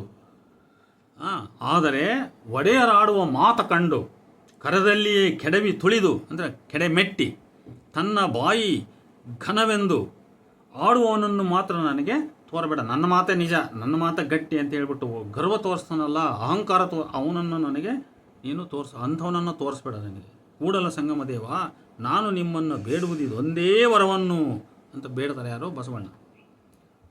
ಭಕ್ತನು ಜಂಗಮಕ್ಕೆ ಭೃತ್ಯನಾಗಿ ಸೇವೆ ಸಲ್ಲಿಸಬೇಕು. ಗುರುವಿಗೆ ತನು, ಲಿಂಗಕ್ಕೆ ಮನ, ಜಂಗಮಕ್ಕೆ ಧನವನ್ನರ್ಪಿಸಬೇಕು. ಜಂಗಮಕ್ಕೆ ಅಂಜಿ ಅಳುಕಿ ನಡೆದುಕೊಳ್ಳಬೇಕು. ಲಿಂಗವ ಪೂಜಿಸಿದ ಬಳಿಕ ಜಂಗಮಕ್ಕೆ ಅಂಜಲೇಬೇಕು. ದಕ್ಕ ನುಂಗಿದಂತೆ ಬೆರೆತುಕೊಂಡಿರಬೇಡ. ಬೀಗಿ ಬೆಳೆದ ಗೊನೆವಾಳೆಯಂತೆ ಬಾಗಿಕೊಂಡಿದ್ದರೆ ಬೇಡಿದ ಪದವಿಯ ನೀವ ಕೂಡಲ ಸಂಗಮ ದೇವ ಅಂತ ಹೇಳ್ಬಿಟ್ಟು 189ನೇ ವಚನ ಹೇಳ್ತೈತಿ. ಈ ಮೇಲಿನ ವಚನದಲ್ಲಿನ ಲಿಂಗ ಪೂಜಿಸಿದ ಬಳಿಕ ಎಂಬ ಮಾತು ಕೇವಲ ಒಂದು ಸೀಮಿತ ಕಾಲದಲ್ಲಿ ಲಿಂಗ ಪೂಜೆ ಮಾಡಿದ ತಕ್ಷಣ ಅಂತಲ್ಲ, ಅದು ಲಿಂಗಭಕ್ತನಾದ ಬಳಿಕ ಅಂತ. ನಾನು ದೀಕ್ಷೆ ಪಡ್ಕೊಂಡು ಲಿಂಗಭಕ್ತನಾದ ಬಳಿಕ ಎಂಬ ಅರ್ಥ ಹೊಂದಿದೆ. ಆದ್ದರಿಂದ ಲಿಂಗ ದೀಕ್ಷೆ ಪಡೆದು ಲಿಂಗವಂತನಾದ ಬಳಿಕ ಜಂಗಮಕ್ಕೆ ವಿಧೇಯನಾಗಿ ನಡೆದುಕೊಂಡರೆ ಶಿವನು ಬೇಡಿದ ಪದವಿಯನ್ನು ನೀಡುವನು ಅಂತ ಈ ವಚನದ ಅರ್ಥ. ಹೀಗೆ ಭಕ್ತನಿಗೆ ಜಂಗಮ ವಿಧೇಯತೆಯನ್ನು ಬೋಧಿಸಿದ ಬಸವಣ್ಣನವರು ಕಾಡುವ ಬೇಡುವ ಜಂಗಮ ಬಂದರೆ ನೀಡಲಬಾರದು ಅಂತೇಳಿ 193ನೇ ವಚನದಲ್ಲಿ ಒಂದು ಎಚ್ಚರಿಕೆಯನ್ನು ನೀಡ್ತಾರೆ. ಆದರೆ ಆ ಎಲ್ಲ ಬೋಧನೆಗಳ ಮುಂದೆ ಈ ಎಚ್ಚರಿಕೆಯ ಮಾತುಗಳು ಅವು ಗೌಣ. ಅವು ಇನ್ನೊಂದು ವಿಚಾರ ಮಾತನ್ನು ಪ್ರಸ್ತಾಪಿಸೋಣ. ಬೀದಿಯಲ್ಲಿ ಅರಸನ ಎದುರಿಗೆ ಬ್ರಾಹ್ಮಣನು ಬಂದರೆ ಬ್ರಾಹ್ಮಣನಿಗೆ ದಾರಿಯನ್ನು ಬಿಟ್ಟುಕೊಡಬೇಕು, ಅರಸನೇ ಮೊದಲು ಬ್ರಾಹ್ಮಣನಿಗೆ ವಂದಿಸಬೇಕು. ನೋಡಿ, ಇದು ಧರ್ಮಶಾಸ್ತ್ರ ಸಂಪುಟ 2 ಪುಟ 138 153ರ ಪಟ್ಟಿಯನ್ನು ಆಧರಿಸಿದೆ. ಅಂಬೇಡ್ಕರ್ ಕೃತಿ ಸಂಪುಟ 6 198 199ನೇ ಪುಟ 138 153ರ ಪಟ್ಟಿಯನ್ನು ಆಧರಿಸಿದ್ದು. ಅಂಬೇಡ್ಕರ್ ಕೃತಿ ಸಂಪುಟ 6 ಪುಟ 198 199 ಏನಂತ ಇದೆ? ಬೀದಿಯಲ್ಲಿ ಅರಸನ ಎದುರಿಗೆ ಬ್ರಾಹ್ಮಣ ಬಂದರೆ ಬ್ರಾಹ್ಮಣನಿಗೆ ದಾರಿನ ಅರಸ ಬಿಟ್ಕೊಡ್ಬೇಕು. ನೋಡ್ರಿ, ಬ್ರಾಹ್ಮಣನನ್ನು ಎಷ್ಟು ಮೇಲಕ್ಕಲ್ಲಿ ಇಡಲಾಗಿದೆ. ಅರಸನೇ ಮೊದಲು ಬ್ರಾಹ್ಮಣನಿಗೆ ವಂದಿಸಬೇಕು, ಯಾಕಂದರೆ ಅವನು ಗುರುಸ್ಥಾನ ಒಂದು ಅಂತ. ಗುರುರಧಿಕಂ, ಎಲ್ಲದಕ್ಕೂ ಬ್ರಾಹ್ಮಣನೇ ಗುರು ಅಂತ. ಇದೇ ನಿಯಮವನ್ನು ಶರಣರು, ಭಕ್ತರು ಮತ್ತು ಶರಣರು ಜಂಗಮಕ್ಕೆ ವಿಧೇಯರಾಗಿ ಭಕ್ತರು ನಡೆದುಕೊಳ್ಳಬೇಕು ಅಂತ ಬೋಧಿಸಿದ್ದಾರೆ. ವ್ಯತ್ಯಾಸ ಇಷ್ಟೇ. ಅಲ್ಲಿ ಅವರು ಮನುಸ್ಮೃತಿ ಅಥವಾ ಹಿಂದೂ ಧರ್ಮಶಾಸ್ತ್ರ ಯಾವುದನ್ನು ಬ್ರಾಹ್ಮಣರಿಗೆ ಅನ್ವಯಿಸಿ ಹೇಳ್ತದೋ, ನೀವು ಬ್ರಾಹ್ಮಣರಿಗೆ ಹಿಂಗೆ ನಡ್ಕೊಳ್ರಿ ಅಂತ ಹೇಳ್ತದೋ, ಇಲ್ಲಿ ಶರಣರು ಜಂಗಮಕ್ಕೆ ಹಿಂಗೆ ನಡ್ಕೊಳ್ರಿ ಅಂತ ಹೇಳ್ತಾರೆ. ಇಷ್ಟೇ ವ್ಯತ್ಯಾಸ. ಇಷ್ಟೇ. ಜಂಗಮನನ್ನು ಭಕ್ತನು ಹೇಗೆ ಸತ್ಕರಿಸಬೇಕು ಮತ್ತು ಜಂಗಮನು ಭಕ್ತನನ್ನು ಹೇಗೆ ಕಾಣಬೇಕು ಎಂದು ಹೇಳುವ ಈ ಕೆಳಗಿನ ವಚನದಲ್ಲಿಯೂ ಸಹ ಜಂಗಮನ ಅವತಾರ ಪುರುಷ ಲಕ್ಷಣ ಎದ್ದು ಕಾಣುತ್ತದೆ. ಭಕ್ತನ ಮಠವೆಂದು ಜಂಗಮ ನಡೆದು ಬಂದಲ್ಲಿ, ನೋಡಿ ಇಲ್ಲಿ ಜಂಗಮ ಅಂದರೆ ಸಮಾಜ ಅಂತ ನಮ್ಮ ಕಲಬುರ್ಗಿಯವರು ಹೇಳ್ತಾರಲ್ಲ, ಈಗ ಇಂಥ ವಚನಗಳನ್ನು ಸ್ವಲ್ಪ ಸೂಕ್ಷ್ಮವಾಗಿ ಅರ್ಥ ಮಾಡ್ಕೋಬೇಕು. ಸಮಾಜ ನಡೆದು ಬರ್ತೈತೆ ಇಲ್ಲಿ ಅಂತ. ಭಕ್ತನ ಮಠವೆಂದು ಜಂಗಮ ನಡೆದು ಬಂದಲ್ಲಿ ಆ ಭಕ್ತನು ಕಾಣುತ್ತಾ ಆಸನ ತ್ಯಜತೆಯ ಮಾಡುತ್ತಾ. ನೋಡಲ್ಲಿ ಜಂಗಮ ಬರ್ತದಂಗಲೇ ಇವನು ಏನು ಮಾಡಬೇಕು? ಭಕ್ತ ತಾನು ಕುಂತ್ಕೊಂಡಿರ್ತಾನೆ ಯಾವುದೋ ಒಂದು ಆಸನದಲ್ಲಿ, ಕುರ್ಚಿಯಲ್ಲೋ ಮಂಚದ ಮೇಲೋ ಮತ್ತೊಂದು ಎದ್ರ ಮೇಲೆ ಕೂತ್ಕೊಂಡಿರ್ತಾನೆ. ಅವನು ಆಸನ ತ್ಯಜತೆಯ ಮಾಡಬೇಕು, ಅದನ್ನು ಬಿಟ್ಬಿಡ್ಬೇಕು. ಅವನು ಕೊಂಕುತ್ತ ಕೈ ಮುಗಿದು ನಿಂದಿದ್ದು ಬಾಗಿ ಬಳುಕುತ್ತ ವಿಜಯಂ ಮಾಡಿದೇವಾ ಎಂದು ಕರೆದು ಕುಳ್ಳಿರಿಸಿ. ನೋಡಿ, ಆ ಸ್ವಾಮಿಗಳನ್ನು ಜಂಗಮನನ್ನು ಕರೆಸಿ ವಿಜಯಂ ಮಾಡಿದೇವಾ ಅಂತ ಭಾಳ ವಿಧೇಯತೆಯಿಂದ ಭಕ್ತಿಯಿಂದ ಕರೆದು ಕುಳ್ಳಿರಿಸಿ ಪಾದಾರ್ಚನೆಯಂ ಮಾಡಿ ಪಾದೋದಕವಂ ಕೊಂಡು ವಿಭೂತಿ ವೀಳೆಯಂ ಕೊಟ್ಟು ಕಂಗಳು ತುಂಬಿ ನಿರೀಕ್ಷಿಸಿ ಶ್ರೋತ್ರ ತುಂಬಿ ಹಾರೈಸಿ ಬಾಯಿ ತುಂಬಿ ಮಾತಾಡಿ ಹೇಗುವುದು ಏ ಬೆಸನೆಂದು ಅಂದರೆ ಏನು ಮಾಡುವುದು ಸ್ವಾಮಿ ಹೇಳಿ ಸ್ವಾಮಿ ಅಂತ ಹೇಳಿ ತನು ಕರಗಿ ಮನ ಕರಗಿ ನೋಡಿ ಮಾಡುವುದು ಭಕ್ತಿ ಸ್ಥಳ. ನೋಡಿ, ಇಷ್ಟೊಂದು ಕಿಂಕರ ಭಾವದಿಂದ, ಇದನ್ನೇ ಭೃತ್ಯ ಭಾವನೆ ಅಂತ ಹೇಳಿದ್ದು. ಬಡವನಾಗಲಿ ಬಲ್ಲಿದನಾಗಲಿ ಇನಿತು ಮುಖ್ಯವಾಗಿ ಮಾಡಿಸಿಕೊಂಬುದು ಜಂಗಮ ಸ್ಥಳ. ಅವನು ಶ್ರೀಮಂತ ಬಡವ ಅನ್ನಂಗಿಲ್ಲ, ಹೀಗೆ ಮಾಡಿಸ್ಕೋಬೇಕು. ಅವನು ಬಡವನರಾಗಲಿ ಶ್ರೀಮಂತ ಹಿಂಗೆ ಮಾಡ್ಬೇಕು ಅವನು ಜಂಗಮನಿಗೆ. ಅದು ಜಂಗಮ ಸ್ಥಳ. ಈ ಎರಡೊಂದಾದ ಘನವನಂತಿಂತೆಂದು ಉಪಮಿಸಬಾರದಂತಿರಲಿ. ನೋಡಿಲಿ, ಈ ಎರಡೊಂದಾದ ಅಂದರೆ ಹಿಂಗೆ ಭಕ್ತ ಮತ್ತು ಜಂಗಮ ಹಿಂಗೆ ಇವೆರಡು ಒಂದಾದ ಘನವನಂತಿಂತೆಂದು ಉಪಮಿಸಬಾರದಂತಿರಲಿ. ಇದನ್ನು ಹಿಂಗೆ ಅಂತ ಹೇಳಿ ಅದನ್ನು ಡಿಸ್ಕ್ರಿಮಿನೇಟ್ ಮಾಡೋದು, ಕ್ರಿಟಿಸೈಸ್ ಮಾಡೋದು, ಇದನ್ನು ಮಾಡಬಾರ್ದಂತ. ಇನಿತಲ್ಲದೆ ಮಾಡಿದ ಮಾಟ ಭಕ್ತಿ ಸ್ಥಳಕ್ಕೆ ಸಲ್ಲದು. ಫಲದಾಯಕ ವಯಸ್ಸೆ ಅಂದರೆ ಅದು ನಾನು ಮಾಡಿದ ಭಕ್ತಿ ಫಲದಾಯಕವಾಗಬೇಕಾದರೆ ನಾನು ಆ ಎರಡರೊಳಗೆ ಭೇದವನ್ನು ಮಾಡಬಾರದು. ಇನಿತಲ್ಲದೆ ಮಾಡಿಸಿಕೊಂಬುದು ಜಂಗಮ ಸ್ಥಳಕ್ಕೆ ಸಲ್ಲದು. ಉಪಜೀವಿತ ವಯಸ್ಸೆ ಈ ಎರಡಕ್ಕೆಯೂ ಭವ ಹಿಂಗದು ಕಾಣ ಕೂಡಲ ಸಂಗಮ ದೇವ ಅಂತ ಹೇಳ್ಬಿಟ್ಟು ಬಸವಣ್ಣನವರ 865ನೇ ವಚನ ಹೇಳ್ತದೆ. ಅಂದರೆ ಭಕ್ತರಿಗೂ ಈ ನೀತಿಯನ್ನು ಬೋಧನೆ ಮಾಡ್ತಾನೆ, ಜಂಗಮಕ್ಕೂ ನೀತಿಯನ್ನು ಬೋಧನೆ ಮಾಡ್ತಾನೆ. ಜಂಗಮ ಬಂದಾಗ ಕುಂತಿರುವ ಆಸನವನ್ನು ತ್ಯಾಜ ಮಾಡಿ ಆತನ ಮುಂದೆ ಕೈ ಮುಗಿದು ವಿಧೇಯತನಾಗಿ ಬಿಜಂಗೈ ಸ್ವಾಮಿ ಎಂದು ಪಾದ ತೊಳೆದು ಆತನ ತೀರ್ಥವನ್ನು ಕುಡಿದು ಈ ರೀತಿ ದೈನ್ಯದಿಂದ ಭಕ್ತಿಯಿಂದ ಮಾಡ್ತಕ್ಕಂಥದ್ದು, ಭೃತ್ಯಾಚಾರ ತೋರ್ತಕ್ಕಂಥದ್ದು ಅವನಿಗೆ ಭಕ್ತನಿಗೆ. ಅದೇ ರೀತಿ ಅವನು ಮಾಡೋವನು ಶ್ರೀಮಂತ ಬಡವ ಅನ್ನೋ ಭೇದ ಇಲ್ಲದೆ ಹೀಗೆ ಮಾಡಿಸ್ಕೋಬೇಕಾಗಿರ್ತಕ್ಕಂಥದ್ದು ಇದು ಜಂಗಮ ಸ್ಥಳ ಅಂತ. ಈ ಮೇಲಿನ ವಚನವು ಜಂಗಮನು ಒಬ್ಬ ಶಿವಾಚಾರ್ಯನಾದ ವ್ಯಕ್ತಿ ಅನ್ನುವುದನ್ನು ಸ್ಪಷ್ಟಪಡಿಸ್ತದೆ ಭಾಳ ಸ್ಪಷ್ಟವಾಗಿ. ಇಲ್ಲಿ ಜಂಗಮ ಅಂದರೆ ಸಮಾಜ ಅಂತ ಅಲ್ಲ, ಅದನ್ನ ಅರ್ಥ ಮಾಡ್ಕೋಬೇಕು. ಶಿವಶರಣರ ದೃಷ್ಟಿಯಲ್ಲಿ ಸದ್ಭಕ್ತರ ಮನೆಗಳೆಲ್ಲ ಮಠಗಳೇ. ಹಾಗಾಗಿ ಭಕ್ತರ ಮಠಗಳಿಗೆ ಅಂದರೆ ಮನೆಗಳಿಗೆ ಜಂಗಮ ವ್ಯಕ್ತಿಯು ನಡೆದು ಬಂದಾಗ ಭಕ್ತನಾದವನು ಅದೆಷ್ಟು ವಿಧೇಯನಾಗಿ ಭಕ್ತಿ ಗೌರವದಿಂದ ಜಂಗಮನನ್ನು ಬರಮಾಡಿಕೊಂಡು ಅವನನ್ನು ಉಪಚರಿಸಬೇಕು, ವೃತ್ಯಾಚಾರ ತೋರಿ ಸತ್ಕರಿಸಬೇಕೆಂದು ಈ ವಚನ ಬಹಳ ಪರಿಣಾಮಕಾರಿಯಾಗಿ ನಿರೂಪಿಸುತ್ತದೆ. ಭಕ್ತನು ಜಂಗಮನನ್ನು ನೋಡುತ್ತಲೇ ಪರವಶನಾಗಿ ಕಣ್ಣಾಲಿಗಳಲ್ಲಿ ನೀರು ತುಂಬಿಕೊಂಡು ಅವನನ್ನು ಉಪಚರಿಸಿ ಭಕ್ತಿ ತೋರಿದಂತೆಯೇ ಜಂಗಮನು ಕೂಡ ಭಕ್ತನೇನು ಬಡವನೋ ಬಲ್ಲಿದನೋ ಎಂಬುದನ್ನು ಲೆಕ್ಕಿಸದೆ ಅವನ ಉಪಚಾರವನ್ನು ಸ್ವೀಕರಿಸಬೇಕು. ಇನ್ನೊಂದು ಪಾಯಿಂಟಿಗೆ ಹೋಗೋಣ. ಬ್ರಾಹ್ಮಣರಿಗಿದ್ದ ಹೆಚ್ಚಿನ ಸವಲತ್ತುಗಳು ನೋಡಿ. ಭಿಕ್ಷೆಗಾಗಿ ಹೆರರ ಮನೆಯೊಳಗೆ ಹೋಗಲು ಮುಕ್ತ ಅವಕಾಶ. ಬ್ರಾಹ್ಮಣರಿಗೆ ಏನೇನು ಅವತ್ತಿನ ಕಾಲಕ್ಕೆ ಸವಲತ್ತಿತ್ತು ಅಂದರೆ, ಯಾರ ಮನೆಗೆ ಬೇಕಾದರೂ ಅವರು ಮುಕ್ತವಾಗಿ ಹೋಗಬಹುದು ಭಿಕ್ಷೆ ಎತ್ತಲಿಕ್ಕೆ. ಯಾರದೇ ಮನೆಯಿಂದ ಕಟ್ಟಿಗೆ, ಹೂ, ನೀರು, ಯಾವುದೇ ವಸ್ತುವನ್ನು ತೆಗೆದುಕೊಂಡು ಹೋಗುವ ಅಧಿಕಾರ ಬ್ರಾಹ್ಮಣರಿಗಿತ್ತು. ಬ್ರಾಹ್ಮಣ ಏನನ್ನೇ ತೆಗೆದುಕೊಂಡು ಹೋದರೂ ಅದು ಕಳ್ಳತನವಲ್ಲ. ಅಂದರೆ ಅವನ ಓನರ್ ಒಡೆಯ ಮನೆ ಇರ್ಬೋದು ಅವನ ಮನೆಯಲ್ಲಿ, ಆದರೆ ಅವನು ಕೇಳದೆ ಅವನು ಎತ್ಕೊಂಡು ಹೋಗ್ಬಿಡ್ಬೋದು, ಆದರೆ ಅದು ಕಳ್ಳತನ ಅಲ್ಲ ಅಂತ. ಇದು ಕೂಡ ಮನುಸ್ಮೃತಿಯನ್ನು ಆಧರಿಸಿರ್ತಕ್ಕಂಥದ್ದು, ಒಂದು ಹಿಂದೂ ಧರ್ಮದ ಶಾಸ್ತ್ರ ಹೇಳ್ತಕ್ಕಂಥ ಮಾತಿದು. ಇದನ್ನು ಅಂಬೇಡ್ಕರ್ ಕೃತಿ ಸಂಪುಟ 6 ಪುಟ 198-99. ಜಂಗಮನು ಸಹ ಶಿವಾವತಾರಿಯಾಗಿ ಭಕ್ತರ ಮನೆಗೆ ಬಂದು ಒಳ ಹೋಗಿ ವಸ್ತ್ರ, ಹೊನ್ನು, ಕನ್ನಿಕೆ ಏನು ಬೇಕಾದರೂ ಕೇಳಬಹುದು. ಮಾತ್ರವಲ್ಲ, ಅವರ ಮೈಮೇಲಿನ ಒಡವೆಯನ್ನು ಕೂಡ ಕಿತ್ತುಕೊಂಡು ಹೋಗಬಹುದು. ಭಕ್ತನ ಹೆಂಡತಿಯನ್ನು ಅವನು ಕೂಡಿಕೊಂಡರೂ ಭಕ್ತ ಸಹಿಸಿಕೊಂಡಿರಬೇಕು. ಇದಕ್ಕೆ ಬಸವಣ್ಣನ ವಚನಗಳೇ ಸಾಕ್ಷಿ ಇವೆ. ಇದು ಜಂಗಮ ಭಕ್ತಿಯ ಕಾಠಿಣ್ಯ. ಅದೆಂಥದ್ದು ಮಾಗಿಯ ಬಿಸಿಲು ಅಂತ ಈ ರೀತಿ ಒಂದು ವಚನ ಬರ್ತದೆ. ಅದು ಲಿಂಗ ಭಕ್ತಿ ಮತ್ತು ಜಂಗಮ ಭಕ್ತಿ ಎಷ್ಟು ಕಠಿಣ ಬಿಸಿಲು ಅಂತೇಳಿ ಬಿಸಿಲಿಗೆ ಹೋಲಿಸಿದನಲ್ಲ, ಆ ರೀತಿ ಆ ಬಿಸಿಲಿನ ಅನುಭವ ಆಗೋದಿಲ್ಲ ಇಂಥ ಕಡೆ. ಬಸವಣ್ಣನ ಕಳ್ಳನ ಮನೆಗೊಬ್ಬ ಬಲುಗಳ್ಳ ಬಂದರೆ ಅವನು ಕೂಡಲ ಸಂಗಮನಲ್ಲದೆ ಮತ್ತಾರು ಅಲ್ಲ, ಒಡವೆಯ ಕಿತ್ತು ಕೊಡೆ ಎಲೆ ಚಾಂಡಾಲಗಿತ್ತಿ ಅನ್ನುವಂಥ ವಚನವನ್ನು ನಾವಿಲ್ಲಿ ಸ್ಮರಿಸಿಕೊಳ್ಳಬಹುದು. ಬಸವಣ್ಣನವರ ಜಂಗಮ ಭಕ್ತಿ, ಬಸವಣ್ಣನವರು ಭಕ್ತಿಗೆ ಹೆಸರುವಾಸಿ. ಅವರು ಎಲ್ಲದಕ್ಕಿಂತ ಹೆಚ್ಚಾಗಿ ಅವರು ಭಕ್ತಿಗೆ ಹೆಸರುವಾಸಿ. ಅವರು ಆತನನ್ನು ಉಳಿದ ಶರಣರು ಭಕ್ತನೆಂದೇ ಗುರುತಿಸಿದ್ದಾರೆ. ಭಕ್ತ ಶ್ರೇಷ್ಠ ಭಕ್ತಾಗ್ರಜನಾದ ಬಸವಣ್ಣನವರು ಗುರುಜಂಗಮಾದಿ ಶಿವಭಕ್ತರ ಬಗ್ಗೆ ವಿಶೇಷ ಭಕ್ತಿ, ಶ್ರದ್ಧೆ, ಗೌರವವುಳ್ಳವರು.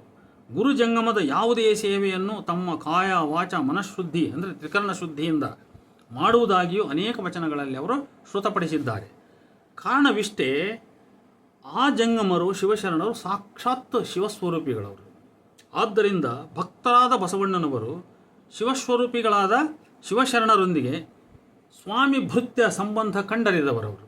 ತಾವು ಭೃತ್ಯರಾಗಿ ಅವರ ಸೇವೆ ಮಾಡುವಲ್ಲಿ ತಮಗೆ ಎಲ್ಲಿಲ್ಲದ ಹರ್ಷ, ಅವ್ರಿಗೆ ಎಲ್ಲಿಲ್ಲದ ತೃಪ್ತಿ, ಎಲ್ಲಿಲ್ಲದ ಖುಷಿ. ಅದಕ್ಕೆ ಅವರು ಬೇಜಾರು ಪಟ್ಕೊಂಡಿಲ್ಲ ಅವರು ಬಸವಣ್ಣನವರು. ಬಸವಣ್ಣನವರ 396ನೇ ವಚನದಲ್ಲಿ ಜಂಗಮ ಬಂದರೆ ಆಗ ತಾವು ಮಂಚದ ಮೇಲೆ ಕೂತಿರಲಾರನೆಂಬ ಭಾಷೆ ವಚನವನ್ನು ಕೈಗೊಳ್ತಾರೆ. ಇನ್ನೊಂದು ವಚನವನ್ನು ನೋಡಿ, ಇದು 396ನೇ ವಚನದಲ್ಲಿ ಹೇಳ್ತಾರೆ, ಜಂಗಮ ಬಂದರೆ ನಾನು ಮಂಚದ ಮೇಲೆ ಕೂತ್ಕೊಂಡಿರಲ್ಲ ಅಂತ ಹೇಳ್ತಾರೆ. ಇನ್ನೊಂದು ವಚನ ಏನಿದೆ ಅಂದರೆ, ಜಂಗಮದ ಸನ್ನಿಧಿಯಲ್ಲಿ ವಾಹನವ ನೇರಲಮ್ಮೆ ಅಂದರೆ ವಾಹನವನ್ನು ಏರಲ್ಲ ನಾನು. ಜಂಗಮ ಅಲ್ಲಿ ನಿಂತ್ಕೊಂಡಿದ್ದಾನೆಂದರೆ ಅವನ ಎದುರಿಗೆ ನಾನು ಹೋಗಿ ಒಂದು ವಾಹನ ಏರಲ್ಲ. ಏರಿದರೆ ಭವ ಹಿಂಗದು, ಏನು ಕಾರಣ, ಮುಂದೆ ಸೂಲವನೇರುವ ಪ್ರಾಪ್ತಿಯುಂಟಾದ ಕಾರಣ. ನೋಡಿಲ್ಲಿ, ನಾನು ಅಕಸ್ಮಾತ್ತಾಗಿ ಈಗ ಇಲ್ಲಿ ಜಂಗಮ ಸನ್ನಿಧಿಯಲ್ಲಿ ಒಂದು ವಾಹನ ಏರ್ಬಿಟ್ಟೆ ಅಂದರೆ ನಾನು ಮುಂದೆ ಏನಾಗಬೇಕಾಗ್ತದೆ, ಸೂಲವನ್ನೇರುವ ಪ್ರಾಪ್ತಿ ಉಂಟಾಗ್ತದೆ. ಮತ್ತು ಇದು ಕರ್ಮ ಸಿದ್ಧಾಂತ ಅಲ್ವೇ? ಇದು ಕರ್ಮ ಸಿದ್ಧಾಂತದ ನಂಬಿಕೆ ಅಲ್ವೇ? ಇದು ಸೂಕ್ಷ್ಮವಾಗಿ ಅಲ್ಲಲ್ಲೇ ನಾವು ಅರ್ಥ ಮಾಡ್ತೀವಿ. ಕರ್ಮ ಸಿದ್ಧಾಂತದ ಭಾವನೆ ಅಂದರೆ ನಾನೀಗ ಕೆಟ್ಟದ್ದು ಮಾಡಿದರೆ ನನಗೆ ಮುಂದೆ ಕೆಟ್ಟ ಜನ್ಮ ಪ್ರಾಪ್ತವ, ಇದೇ ಕರ್ಮ ಸಿದ್ಧಾಂತ. ಜಂಗಮ ಬರಲು ಆಸನದಲ್ಲಿ ಇರಲಮ್ಮೆ ಇದ್ದರೆ ಭವ ಹಿಂಗದು ಅಂತ ಹೇಳ್ಬಿಟ್ಟು ಹಿಂಗೆ ವಚನ ಅದು ಮುಂದುವರೆದಿದೆ. ಅದು ಬಹಳ ಸಾಕು ನಮಗಿಷ್ಟು. ಉದಾಹರಣೆಗೆ ಇದು 397ನೇ ವಚನ. ಇದು ಹೀಗೆ ಮುಂದುವರಿದ ವಚನ ಬಸವಣ್ಣನವರ ಜಂಗಮದ ಮುಂದೆ ದಿಟ್ಟತನದಿ ಬೆರೆತು ನಿಂತಿರುವುದಿಲ್ಲವೆಂದು ಹೇಳಿ, ಜಂಗಮಕ್ಕೆ ಅವಿಧೇಯವಾಗಿ ನಡೆದುಕೊಂಡರೆ ವಿವಿಧ ಬಗೆಯ ಶಿಕ್ಷೆಗೆ ಗುರಿಯಾಗಬೇಕಾಗುತ್ತದೆಂದು ಇಂತಿ ಬಾಧೆ ಭವಂಗಳಿಗಂಜುವೆನಯ್ಯ ಎಂದು ತಮಗೆ ತಾವೇ ಹೇಳ್ಕೊಳ್ತಾರೆ. ನೋಡಪ್ಪ, ನನಗೆ ಇಂತಿಂಥದ್ದೆಲ್ಲ ನಾಳೆ ಭವಗಳು ಬಂದ್ಬಿಡ್ತವೆ, ಆದ್ದರಿಂದ ನಾನು ವಲ್ಲಪ್ಪ ಮಾರಯ್ಯ ಜಂಗಮಕ್ಕೆ ಮಾತ್ರ ನಾನು ಅವಿಧೇಯವಾಗಿ ನಡ್ಕೊಳಲ್ಲ ಅಂತ ಕೈ ಮುಗಿದ್ಬಿಡ್ತಾರೆ.